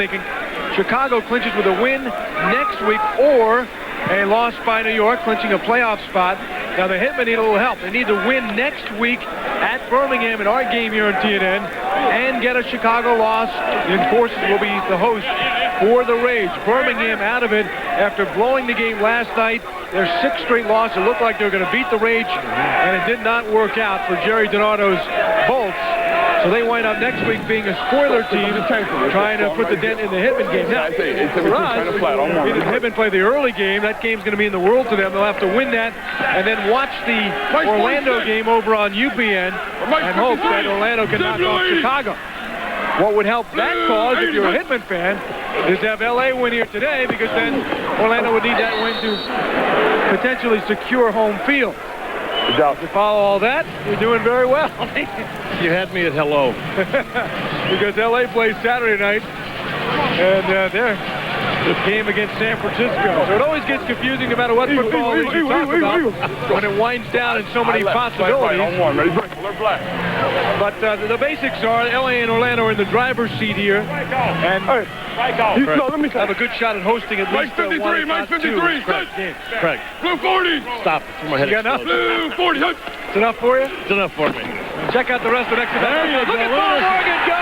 He'll shut up the Xtreme defense, getting across the 50, down to the 47. Finally, somebody trying to outdo the rushing yardage of their quarterback, Jim Druckenmiller. Good block by fullback Jim Kitts. He gets in and makes a nice lead block.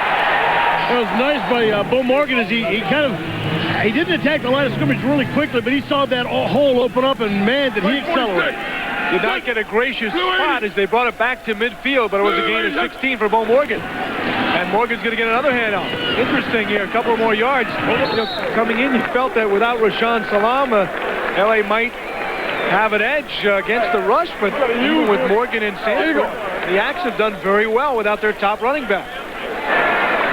We talked about this earlier, Bob, the second half scoring woes of the Axe, and nobody really has an explanation. And especially, if we break it down even further, the third quarter for the Maniacs, this year, the entire year, only 6 points scored in the third quarter, so it even gets worse. Hopefully they can break, for the Maniacs, they can break that pattern. There was even some talk as Buck hit Hobbs about literally staying out on the field at halftime. Kimmy Brown considered that. Jeff Russell makes the stop. Well, whatever they do with the scoring lines, they put together a real nice run. Kippy wants to pick up those bucks for those motivational speeches in the offseason, I guess. You know, those halftime speeches, they got to come out in the second half. You come back and you win, you do something like that, you put it on your resume. Kippy, in the NFL year, for 9 years, said it was his time. A Tennessee native from Sweetwater, Tennessee. The head coach, Bo Morgan, room again. Left side, a big story this game. The offensive line of Memphis doing a good job against the tough LA front. Opening up holes for the back. Come on, just keep coming to me. Nice counter trail, backside guard and tackle, pulling the lead away. With Bo Morgan, you don't get a guy who's just got blazing speed. So I don't feel that you can really mess around too much. You got it. If you're going to give it to him straight. Let him attack the line of scrimmage. Don't have him. Don't push his foot around the backfield trying to decide where you want to go. You got to make the decision and you got to go. Great athlete. He was a quarterback at Air Force, the only player in NCAA history to rush and pass for over 1,000 yards in a season. Wide open Jordan, and he falls down at the 13. Charles Jordan, the connection clicks again. One of the most feared of the XFL. Drop to Jordan for a big gain of 19. You know, he sat in between four LA Xtreme defenders, wide open. Now, even though it's a zone coverage, everybody's in their zone, you got to be able to react to the quarterback. You got to be able to see when the quarterback's looking, where he's going to throw the ball, and when that ball's getting ready to leave, you got to react. You got to attack the guy who is going to. Jordan only second to Stepford Williams in receiving yards in the XFL. Druck going again. Nice pass. Beauty to Jordan. Picked up a gain of maybe about 7 in the play, but great timing there on the quick out from Jordan to Druck. Right over the hands of Ramondo Stallings also. Stallings had his hands up. Looked like he was going to swat it down, but just out of his reach. Left slot, slant right.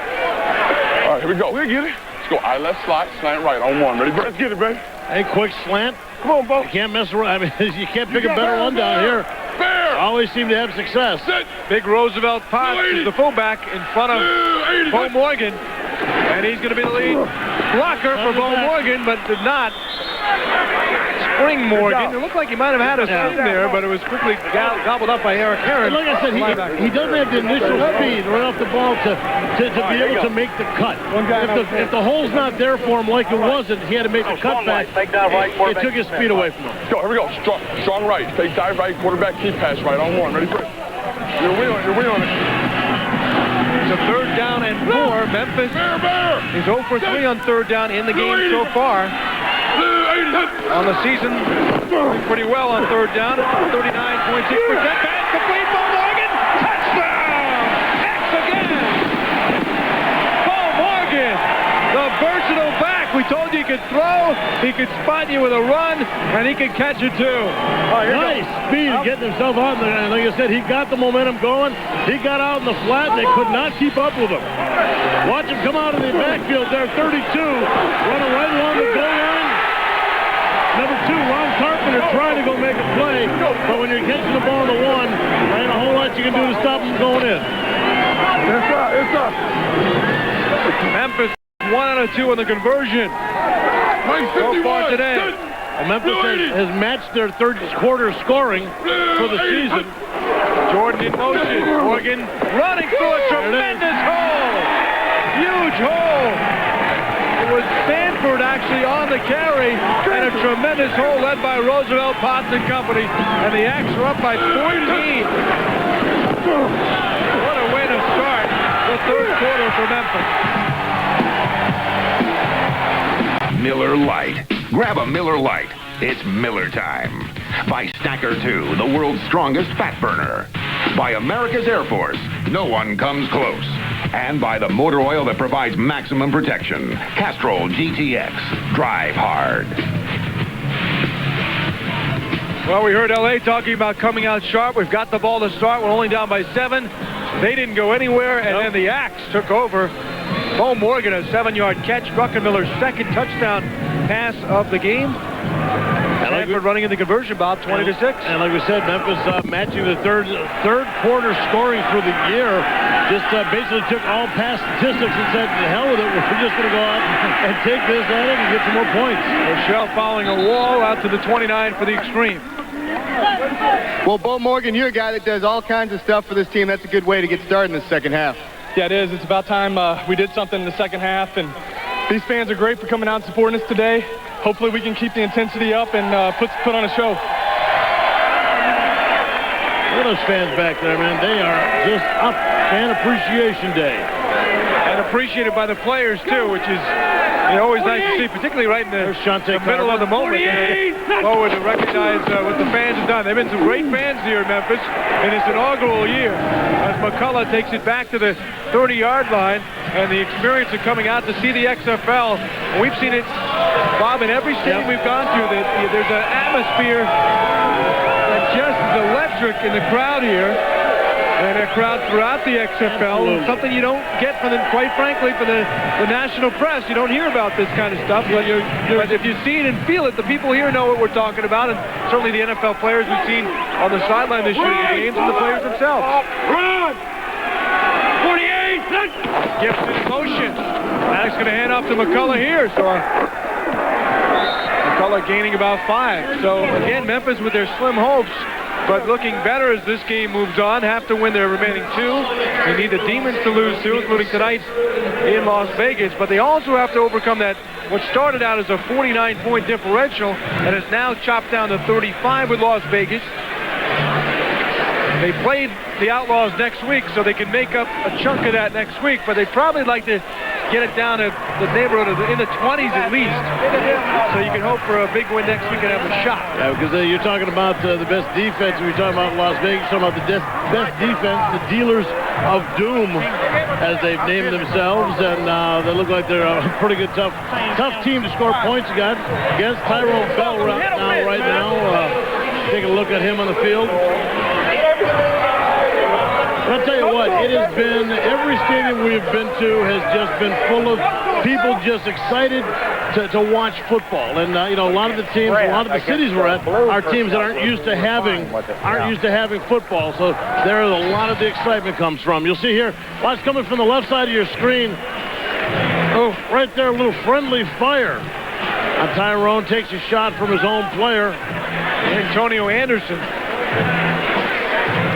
Yeah, Antonio Anderson, who was Keystone Copsman over there. As big as Tyrone Bell is, Antonio Anderson is bigger, is going to win that just about every time. The sun breaks out here at the Liberty Bowl. Kind of day you need some sunglasses, too. There on the field. Maddox throws. Quick slant. As Rochelle. Nicely done. Again, L.A. going without their dependable touchdown receiver, Darnell McDonald, who was hurt in the first half of the calf muscle injury that could be torn, could be out for a while. Yeah, it depends on the degree of the tear, how badly it's torn. But I'll tell you what, that is one of those plays, that slant, that they just cannot defend unless you get someone up underneath it, or you get a hand on the ball as it's coming in. Because the coverage was perfect on that pass. 4 wideouts for the Xtreme. 48! In motion is Gibson. And Maniax going to hand off anyway. McCullough has some room right side. Thought about cutting back. Bad idea. Marvin originally. Marvin Thomas on the stop. Marvin Thomas, the first man making contact. John Williams coming up. Great job of run support on the outside. They were not going to let it. In fact, McCullough looked to see if he had a chance to cut back. But even the backside pursuit was very good. It was Thomas, Marvin Thomas, number 90, really stringing it out where McCullough had nowhere to run. Couldn't bounce it outside, and you try to see if you can cut it back inside. Couldn't cut it inside either. Beautiful job by Thomas. Memphis coming in with a 5th-rated defense, but second against the run in the league. You've seen that today. They've done a great job. Not many of the teams running a 3-4 defense, but they're running it, playing it very well. Flag is down. Maniax goes out of bounds. He was looking for Damon Dunn, but there was a flag on the play. Well, if there's a flag down, if there's a flag down the defensive backfield before the ball's thrown, I'm thinking that one of the receivers is being held. Holding on the receiver. On the 35? Okay, 5-yard automatic for 25. Number 25? Yeah, the ball's not thrown. Holding. 25 defense. Yeah. Penalty 5 yards, previous spot. Automatic first down. The ball's not thrown yet. The only thing they can throw on is a defensive back or a linebacker grabbing the receiver. Right here in the middle of your screen, you see him grab the jersey. He got beat. Was not letting Damon Dunn get too far away from him, and that's a heck of a way. That's definitely a way of staying with your receiver if you don't get caught. Kevin Cobb, not one of the more original nicknames in the back of his jersey. 48! Kev Cobb. Must have thought a while over that one. Over the middle, Copeland's got it inside the 40. Down to the 38. The league of if he hate me, then Shaka. Kev Cobb.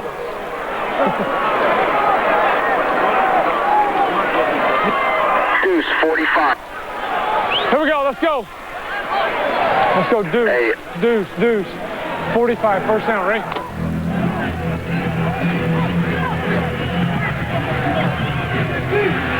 All right. Go! Off tackle to the left-hand side. Good cut. Picking up a couple yards there.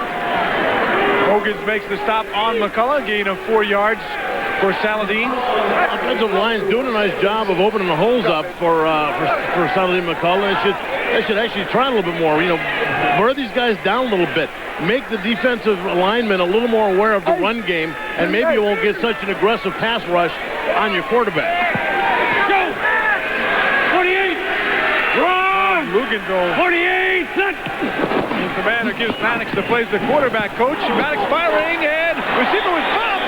Where's the flag? No flag. Wow. I thought he was hit. Damon Dunn going for the ball. John Williams right with him, but I think the only thing that may have saved Williams on that one is that he turned to make a play on the ball. Take a look at it here. I thought he was bumped early. Left side of your screen, he does get bumped, but at least Williams turns to make a play on the ball. And if you're playing for the ball and not just face guarding the man, sometimes the refs will look at it as incidental contact. Ball hit him in the head, too. 48! Maniax, good rush on him. Gets rid of it. Again, Shaka Carver was smelling Maniax right behind him. Incomplete. Kellogg with the coverage on Gibson. And I'm not sure what a Maniax smells like, but Shaka's definitely got the scent. Probably don't want to know at the Probably not. point of the game. It's a wide trip. So now here we go. Change. I want down again. It's 3rd and come on, motion to it. 6 yards. Go! 48! Had that 3rd down, but actually it is now they're going to go for this here on 4th down. Copeland in motion. Offside defense. There they picked off, but offside. Offsides in the defense. Looked like a big break. It'll bring up 4th and 5 yards. Looked like Rico Clark when his receiver was in motion. Rico jumped up across the line. 27 defense. Penalty 5 yards. You know what? Repeat 4th down. They've been using that damn motion all day. They've been offside 3 times and never gets caught. But you guys can see us when we're offside. 2 times they've been offside with us, high motion, and nothing gets caught.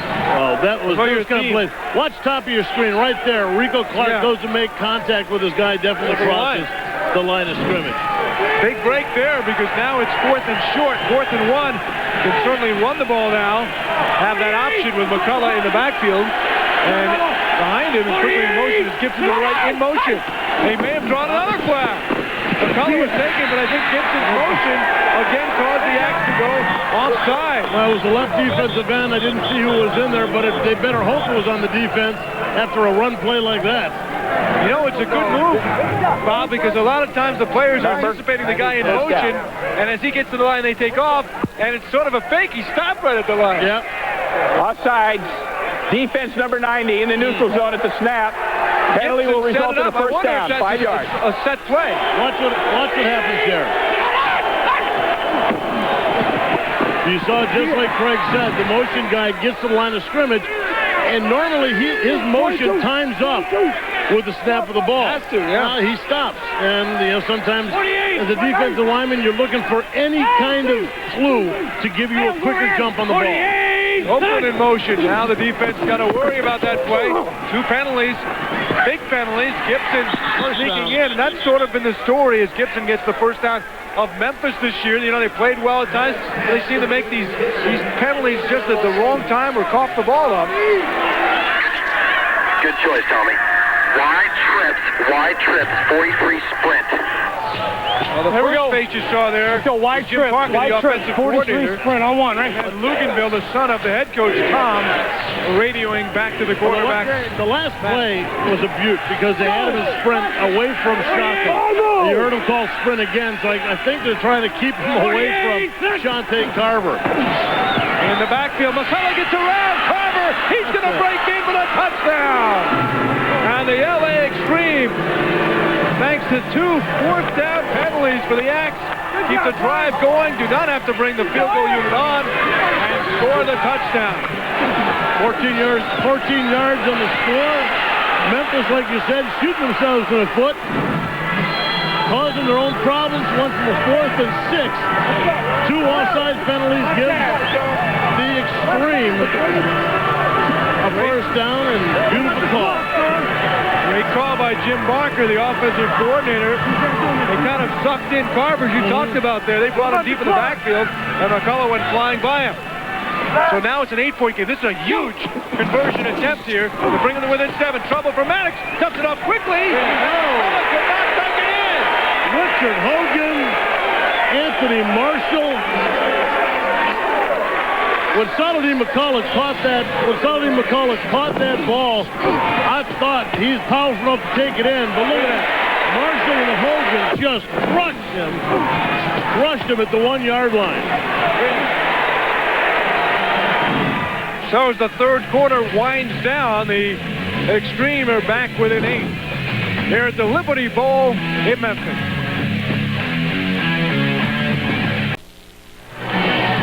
Craig Minervini, Bob Golick, the Maniax cheerleaders, back here in the Liberty Bowl in Memphis. Good to have you with us again. The XFL on TNN. We wrap up our regular season coverage. Next week, we'll be in Birmingham where the Hitmen will need a win to stay alive in their hope for a playoff spot. They'll also need a Chicago loss. But here, a lot on the line as well out west. Good kickoff deep in the end zone, and that went the distance. It'll come back out to the 20 where the Axe will start off. Saladin McCullough, you put up some points for your team, but you weren't here in the first half. Was this a change in game plan at halftime, or did you just miss the team bus, buddy? No, I'm always here to play. You know, we just struggling right now. We're trying to get back. We're fighting from behind, so we'll be okay. Now, has the injury to McDonald meant that you're going to get the ball more in the second half? And if he's not back, will you get the ball more the rest of the season? You know, we're going to spread it around and keep everything going the way we've been doing it. 3rd quarter winding down, and that'll be it for the 3rd quarter. So we'll start the 4th with the Axe adding to their 7-point halftime lead by a point. Good crowd here at the Liberty Bowl. Axe leading by 8 as we head to the 4th. Over 21,000 on hand at the Liberty Bowl for the Axe home finale this year, including Jim Yamada's parents, some from a long way, including that man right there, Jim Yamada. He doesn't miss himself. himself too many times when he's on the big screen. No, he's always watched those things. Very much in tune with that. Wow. Pitch by Truss, wide open field for Kendrick Sanford, who has a 30-yard touchdown. He puts his nose down into Ron Carpenter, and he drives Carpenter like a hammer into a nail there, getting near midfield. That was one of the most interesting plays I've seen in a long time. They called it a flip 90, and what happened is everybody went to the offensive right, except for the guy getting the ball. Check it out. Everybody goes right, except Sanford. Holy cow, look at that. And the problem is, when you're in defense, a lot of times you're reading your blocker. You're reading the lineman. You're taking all the keys to take where the ball's going to go. Yes, sir. And unfortunately, they read their keys on everything except Sanford going to the left all by himself. What number? The encroachment. Offside defense number 93, unabated to the quarterback, 5 yards, first down. I always wondered about that one. Unabated to the quarterback. Does that get you any extra points, Herman? Check it out here. You're going to see everybody going to the top of the screen offensively. All the defenders reading that way, and he pitches it back to Sanford going all by himself. If it wasn't for the safety getting a good Carpenter, getting a good angle, and he wouldn't have been slowed down enough for anybody to make the tackle on the guy. And even then, he drove him a good 5 more yards. That's what they call open field, right? That's what you call open field. Rock, nothing open there. Gain of a couple for Sanford. How about the Memphis rushing, though? Without Salam today, very effective with the duo of Morgan and Sanford. You know, there are some people saying that without all those guys injured, there may be 60 passes by Druckenmiller. All right. But they were way wrong. Alert black. Rock has thrown it 17 times today. But a tighty, 11 for 17, 2 touchdowns. 51, Mike 51. With a 28-year-old from Northampton, Pennsylvania, just outside of Allentown. 40. Handing off again, big hole. Sanford. Well, they haven't churned out the 3- and 4-yarders throughout, but they've been able to bust some big runs. All right, here you go. For good yardage. All right, here you go. Let's go. I left. Past 6 weeks now. Expect the blitz here. Ready for black. I left past 6 weeks. 728. Light dart on 1. Ready, break. Chippy Brown. Over here. We talked. Grew up 40 miles out of South Knoxville. Mike 59. Big Elvis fan. He says you have to love the country, too, if you're from Sweetwater, Tennessee. So he's a big music fan. Druckenmiller in traffic, going to take off. Got a little block from the referee. For the gain, it's a first down. Good job, fellas. Good job, fellas. Damn. I thought I had the first. The first down. They have not marked it yet. Good job, fellas. No, I believe they have. Yes. Wide open? Players. That's my big hole. Okay, here you go now. Is it? Damn. Drop Tito now. Druck, you got me? All right, all right slot, ride right. Damn, I thought about it too. Yeah, all right. Yeah, I'm going to go 788 is what I'm going to go. Get some water in there if you can.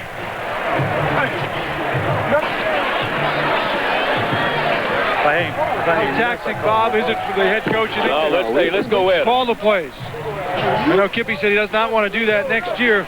Wants to have a quarterback coach. Hard count now. Really be more involved with everybody. Right slot, ride right, hard 3. Ready? Now listen, you heard him say hard count. Hard count means that he's going to give a lot of inflection in the count. Try to draw the other side off. Hey, what's 5 block? 280. There you go. Buck handing off. Sanford got a couple of yards on first down. Yeah, Richie made the stop. For the head coach to call the plays, I mean, I think a lot of coaches want to be in a position where they have that kind of control. But after a while, there's so many things that they have their eyes on that it's almost like, man, I don't know if I can do this and pay attention to all the other things. Let's go. Strong left zip. Deep base left. Away to smash on 1. Ready, break. Kippy was the offensive coordinator for Jimmy Johnson in Miami, so it's a Mike role 51. he's Mike used to. 51. Former quarterback for Memphis. 780. 1975. Blue 80. Rock back to pass, pressured, look out. He somehow squeaks through a couple of guys before Matt Kennelly took him down behind the line of scrimmage for the sack. it away, buddy. I don't know how that's what that big body got through about 4 guys. I don't know. He just toughed it through. Dolphin. That's what this offensive lineman call a lookout block. Look out. Left.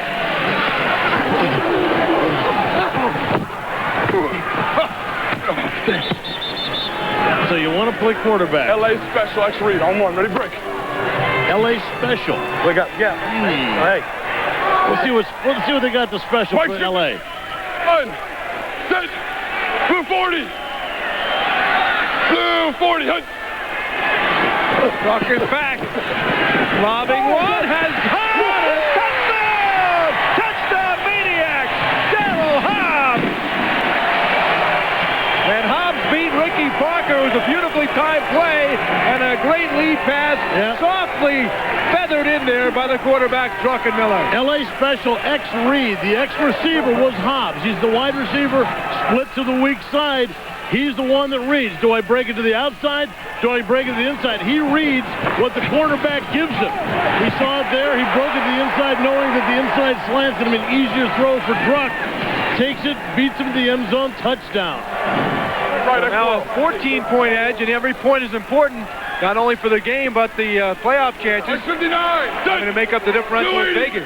They're 2 for 3 in the conversion today, much better. 27% average coming in. Druck rolling, not much to throw at, trying to find some room. Oh, flag thrown on Hobbs as he was covered by Ricky Parker, and it might have been on Parker defending, which could move that to the 1-yard line. Defense with a hold. Holding? Okay. Offense getting on the shuttle. See, look at the touchdown one more time. Top of your screens, you see is Hobbs making the double move. He'll start it to the outside, break it back inside. He's got room. He's got open area, and he's got the speed to get away. Nice throw by Druckenmiller. Man, he has come a long way as a quarterback. Druckenmiller with 3 touchdown passes today. This season has been so good for Jim Druckenmiller. Some call it a last chance, and you talked about it earlier, that he's been studying coming in the off days, something he's picked up from quarterbacks he's worked with, like Dan Marino and Steve Young in his NFL time with the Offensive Niners. They're at the 1 now, trying for the conversion. He's diving in. Stanford got it. 3 out of 4 in the conversion, and it's 27-12, and the differential is down to 34 with Vegas in their playoff hope with some punts. 27-12, a shocker. Here in Memphis, the Axe by 15.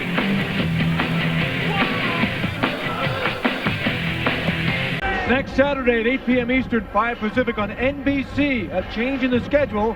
San Francisco Demons versus the LA Xtreme. The game originally scheduled for next Sunday. The game now, which could very well have a Western Division title on the line, especially with LA losing this game here so far today. It's next Saturday, fans, in Los Angeles, 5 o'clock local time out in LA. Fans in Southern California can call Ticketmaster for tickets at 213-480-3232. 213-480-3232 next Saturday in LA. And if the Xtreme lose this game, Bob, and the Demons win their game, it will be for first place.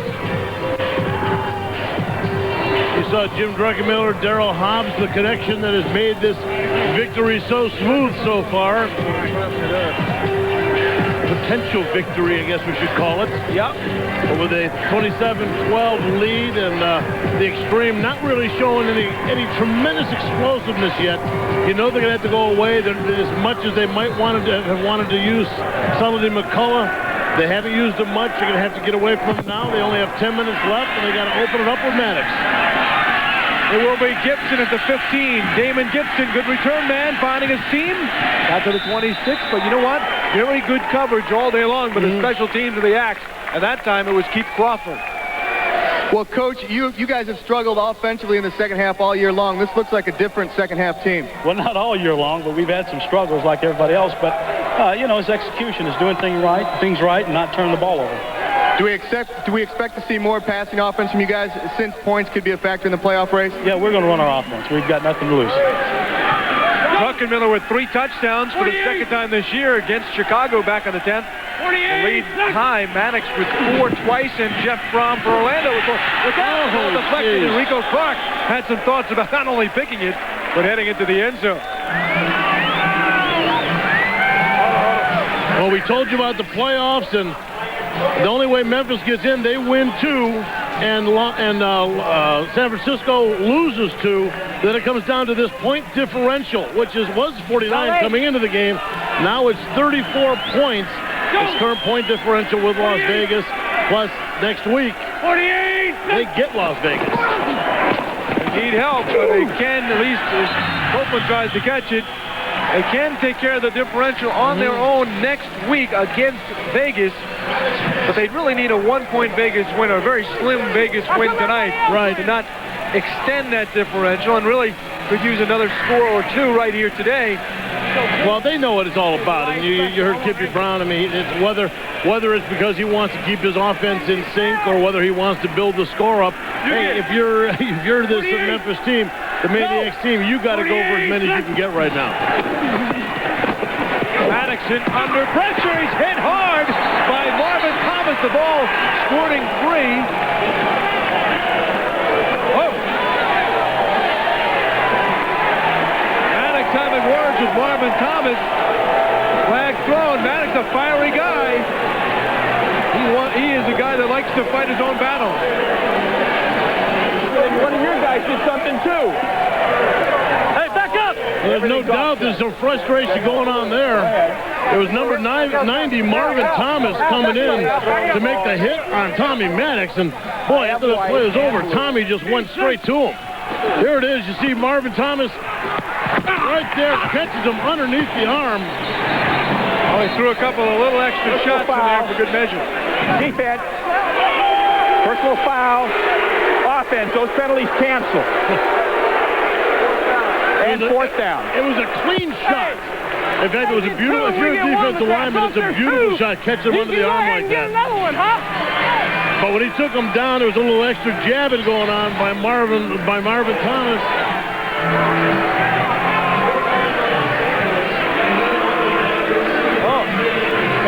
That's Shante Carver. Throw the ball to Tommy Maddox. Kind of a lame sort of attack, but you got versatile players out here. You got a punter as the 3rd-string quarterback. Bo Morgan does everything, and Shante Carver says that could be a 3rd-string quarterback. LeFontaine the punt, ball live after 25 yards. Good movement. Punt from the left foot. Arnold at the 35. Up to the 40. Breaks the other way. He's taken back by Damon Gibson. A little bit chippy here in Memphis as the Axe look to add to their 15-point shocking lead over LA.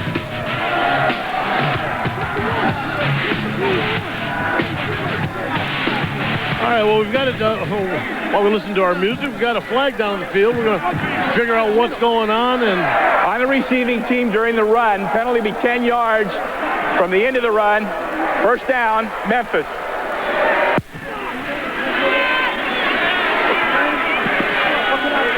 27-12 Memphis. 8:27 to go. The XFL on TNN is brought to you by Gatorade Thirst Quencher. It's in the XFL. Is it in you? By Twix. It's all in the mix. By Rogaine Extra Strength for Men. And by Quaker State Motor Oil for protection beyond 3,000 miles under any driving conditions.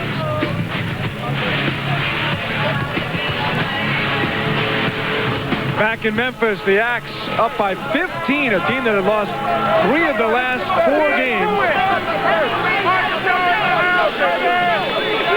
against the team that had the hottest in the league, that won 4 straight, 6 out of 7. Look at those numbers. 308 total yards. We told you they've been averaging 311 yards per game. Not haven't been able to put the points on the board. Well, today they found the formula for putting it all together. With the game, they're 12 over their average this year scoring. Tommy Maddox, into that last series, you started a fight with about 650 pounds of D linemen. What was going on in there? Well, you know, I'm not going to let anybody punch me after the play, and, you know, for the officials to sit there and let that crap go on is unbelievable, but, you know, that's the way it is. Well, you're a brave man, but are you done for the day? I don't know. I still think we got a chance to win. Well, Tommy said he got an extra punch from Marvin Thomas. Perhaps we can catch up with Marvin on the sideline and see if that was the case. Looked like there was some extra business after the actual hit. I bet he says no. We'll see. Sanford gets up to the 37, 38-yard line. Looks like Maddox may be coming out. And well, we also saw Milanovic starting to warm up a little bit, but that could be normal, just being the 7 minutes left in the fourth quarter. Might want to just spark him a little bit. Zip. Pass 9, 872, trying to flat. On one, ready, break. Gun. So much on the line tonight in the UPN game. San Francisco, if LA loses, faces the possibility of losing and being out of the playoffs, or winning and all of a sudden having a shot at the division title on NBC next week at 8 o'clock in LA on Saturday. Nice pass again, smooth hands Arnold, gets up to the 48. And if you looked at this game and wonder which team was hot and in first and which team was in last, you'd surely say the team in the teal is one of the better teams. Absolutely. They today have put everything together. It's very strange. I mean, a couple of weeks ago, we took this LA team and watched them against what was then the best undefeated team in the league, the Rage, and watched the LA Express just dismantle them. Well, today you come in with this the Xtreme with a team that just can't be stopped. They come up against Memphis, and they can't do anything to get points on the board. First down for the Axe. They're going to head up, use some clock. Stanford. Shelly. On 3. Okay. All right, here you go. Let the clock run now. Here you go. Outright zip. Pass 56. 58 Z read.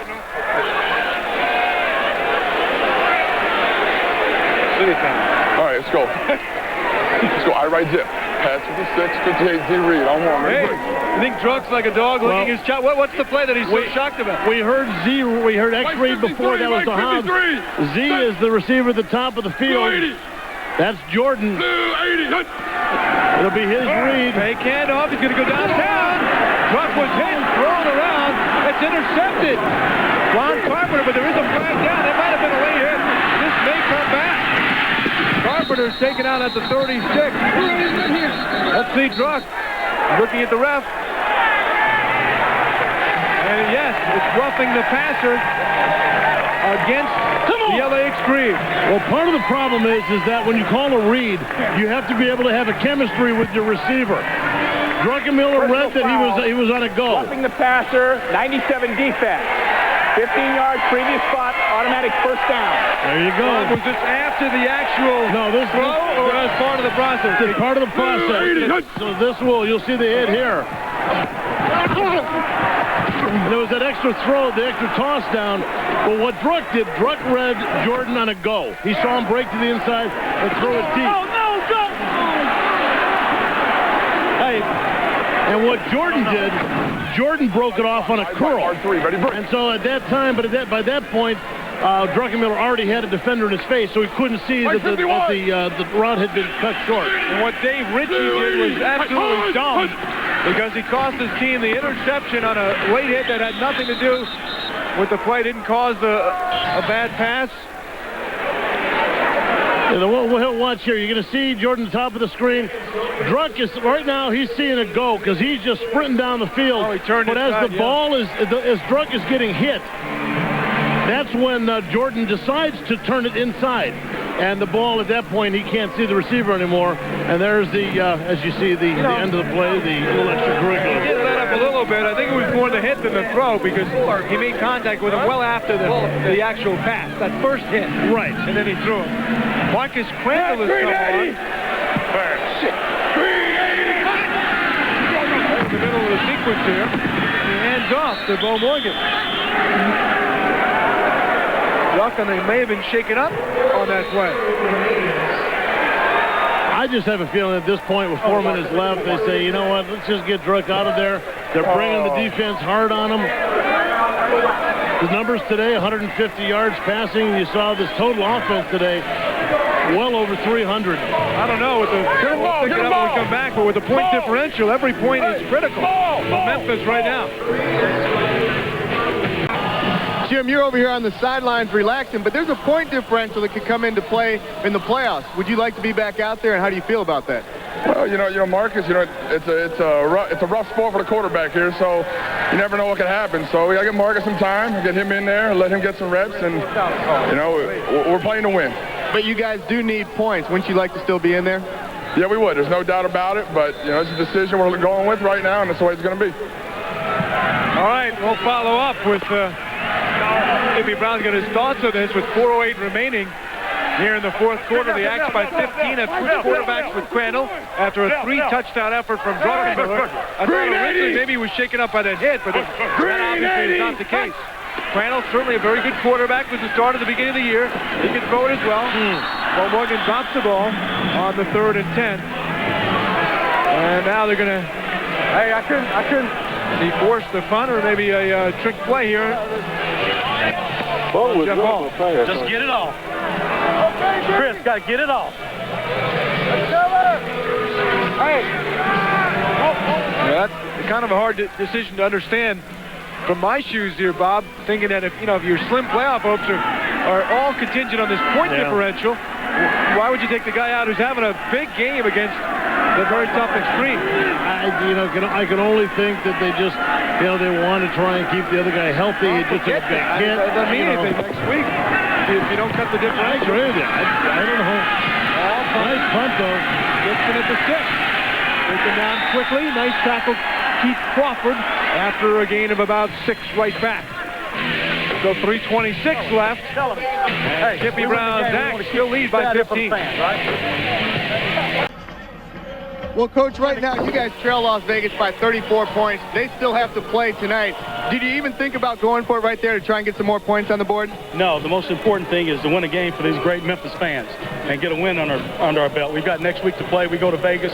We'll take care of some of that when we get out there. Do you think that point differential with them still being able to play might be too much to make up? No. Every game's different. We'll go out there and throw everything at them, and anything can happen. But first things first, hey, we made up. He's done for the day. Yes.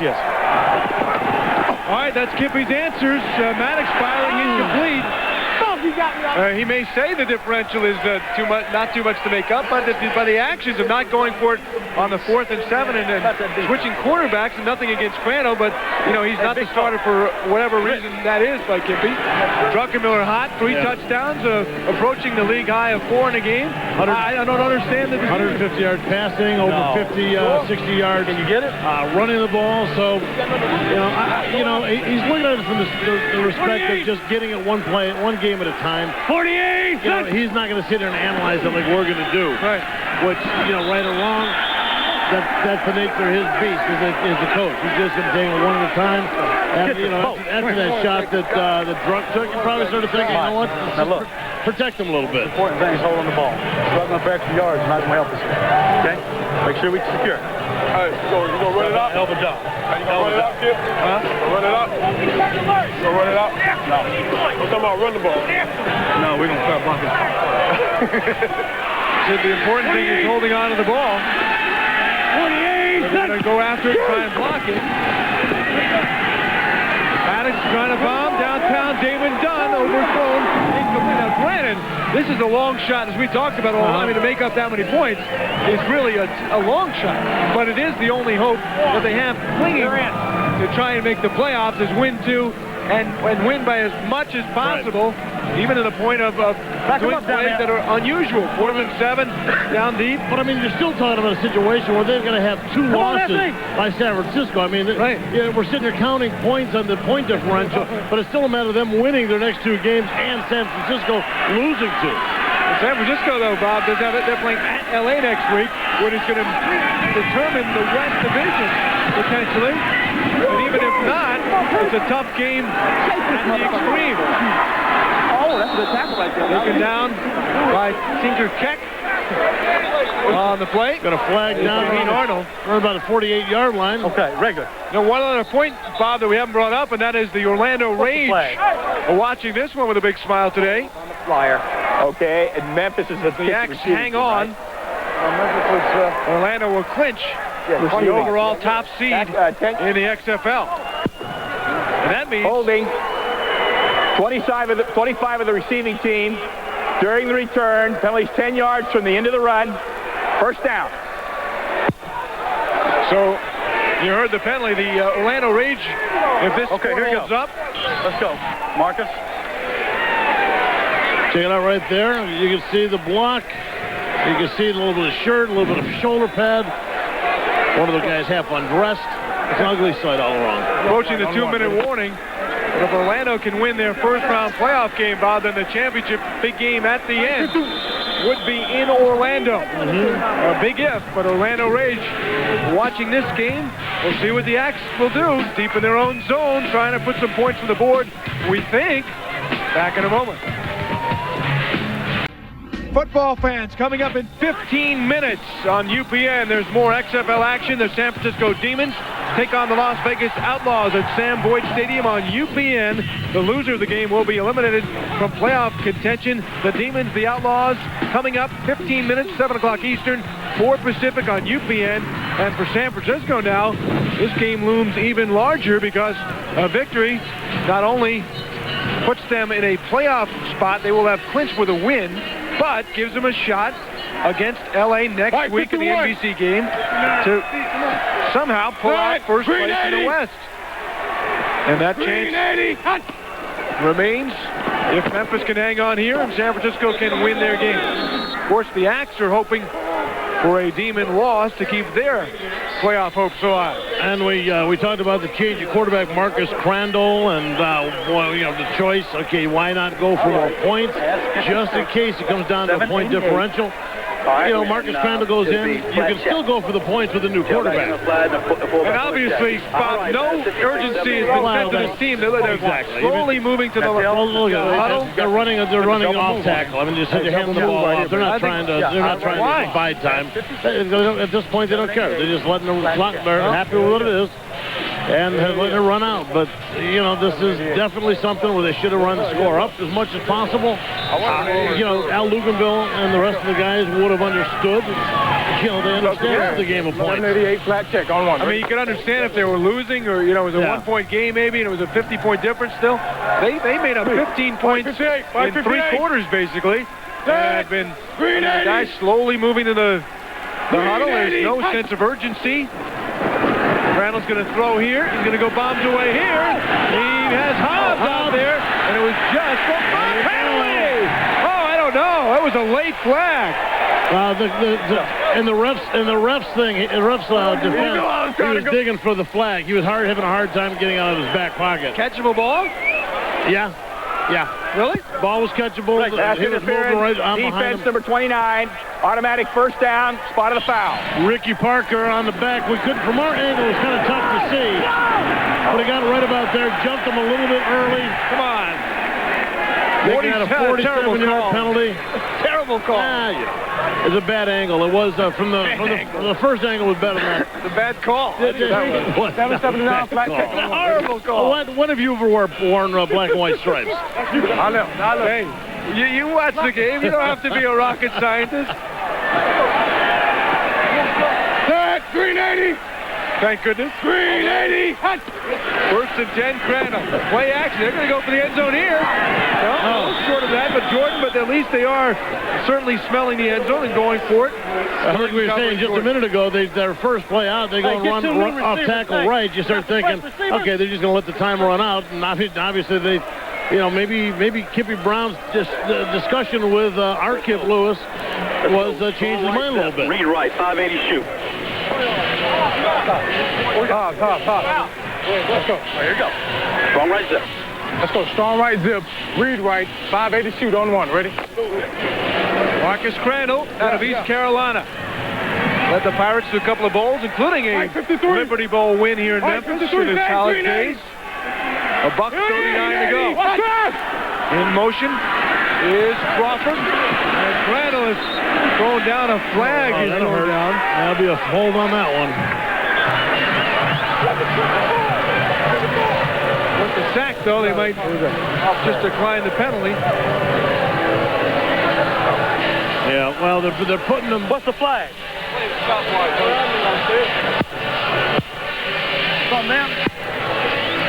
Clipping.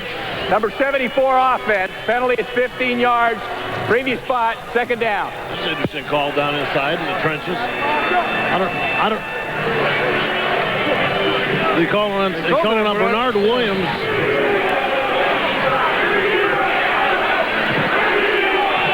The left tackle there never even touched him.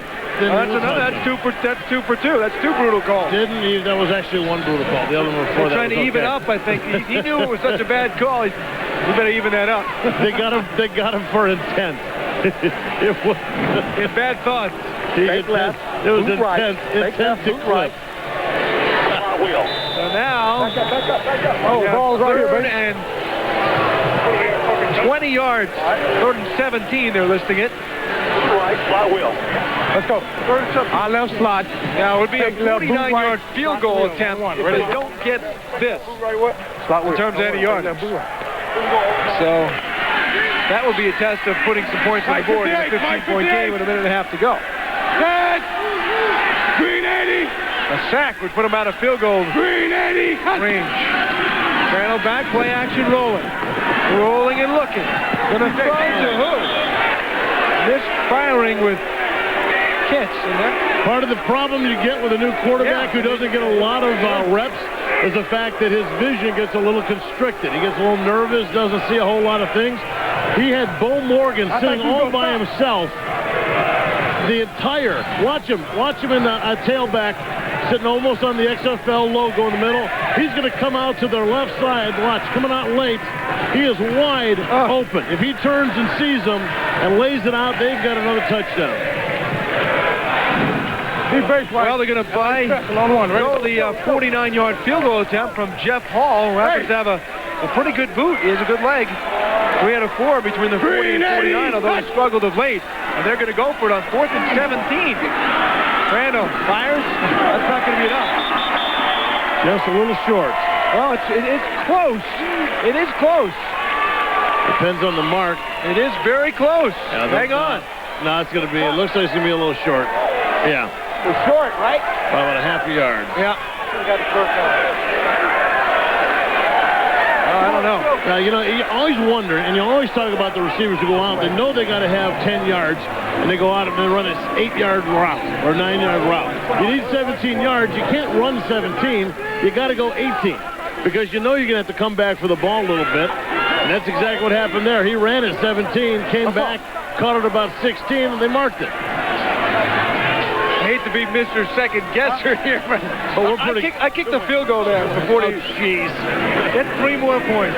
You know what? You're on one-on-one, right? 4th and 17 is, pretty tough. Scott Milanovic has come on second time this year. Does not take any snaps during the week. And LA is not going to give Memphis a chance to gain any kind of momentum or make off a play or anything. Memphis should call timeout. They should call timeout. They've got 3. It's a big conspiracy theory with you, isn't it, Craig? No. Let's show the fans some appreciation, some love. We're not going to call timeout. I force him. Tell him. Go ahead, tell him. You like him? You wouldn't call timeout? 44. Come on, Mr. Golick. Would you call timeout here, yes or no? Veteran Smash Mouth football player Larry Zonka would call timeout. He also had North to Alaska join him immediately following the game. For those of you on the West, go behind the scenes of the ground pounding drag racers on popular hot rodding television coming up on TNN. Hey, no matter what, we've been having some fun here in the last few minutes with some of the decisions, but it's a great effort for the Maniacs today, winning over the hottest club in the league. Look at this! Milanovic is throwing. It's going to be picked off. Anthony Marshall's got it. Marshall's going to just go down. Why did he run for the end zone to fix up that point differential? Well, I think he didn't want to run the clock out. In all honesty. White, okay. They're going to get one play at this. Well, as everybody, as the last 2 plays, they had all taken a knee. Non-contact foul. Non-player personnel on the field. Everybody on the field. Declined. The game is over. Everybody on the field. Everybody on the sidelines thought that the game was taking another knee. Watch. As he's about to take a knee, you're seeing people come out on the field right about the 35-yard line there. A couple of people. Including Lee Rehrman. Lee Rehrman in his red pants almost run over by the wide receiver. Why were they throwing to begin with? What a strange finish here. They tried to lull them into a false sense of security. Hey, good luck to you guys. Big win for Memphis. They go to 4-5. LA falls to 6-3. Hey, good luck, you guys. Hey, Coach, a great win for you guys. You got to be happy the way your team played today. He said these guys came out, and the turnovers in the first half, you can't do that. You know, we've done that all year, and it's kind of bitten us, but, you know, they fought back, came out the second half, and made it happen. Scored on the first possession, and that's what you have to do. So maybe we're on a roll now. I don't know. Coach, got to be a tough loss, a little disappointing, but you're still in the playoffs, and you still control your own destiny at home next week. Well, no question about it. We did not play well today, and part of that is because of Memphis. But you got to bring your A game every week in this business, or somebody's going to get you. And we certainly didn't have our A game in any aspect of the game today. So we'll go back, lick our wounds, and see if we can't beat San Francisco next week. Well, you got San Francisco at home next week, but of course, early in the first half, you lost Darnell McDonald. Got to be a big loss for you. Well, we'll see. We've won with him without him before, and we'll do it again. If you guys can get rid of these turnovers, you guys are going to have a powerful team. Yeah, I think it's been like that all year. You know, just something we got to really concentrate on. We got lucky with mine at the end there, but, you know, I think we showed our potential at times. It's just a matter of, you know, just getting it done. So Shin Yamada and company win a big one by 15. Memphis Maniax is showing some signs of what they had hoped to show all year, but nevertheless a big win, keeping their slim playoff hopes alive despite the point differential. No doubt about it. This was, and again, I think we see the continued maturation process of Jim Druckenmiller, a guy with so much potential coming out of college, taught by a couple of the best NFL quarterbacks, Steve Young and Dan Marino. Finally, some of it must have sunk in because he has learned how to become a professional quarterback. Once again, our final score, Memphis 27, LA 12. Football fans, more XFL action coming up right now. Over on UPN as the San Francisco Demons take on the Las Vegas Outlaws at Sam Boyd Stadium in the Sin City. For Bob Cola, Kip Lewis, and the Red Pennant Lee Rearman, I'm Craig Benavini saying so long from Memphis. You've been watching the XFL on TNN, the National.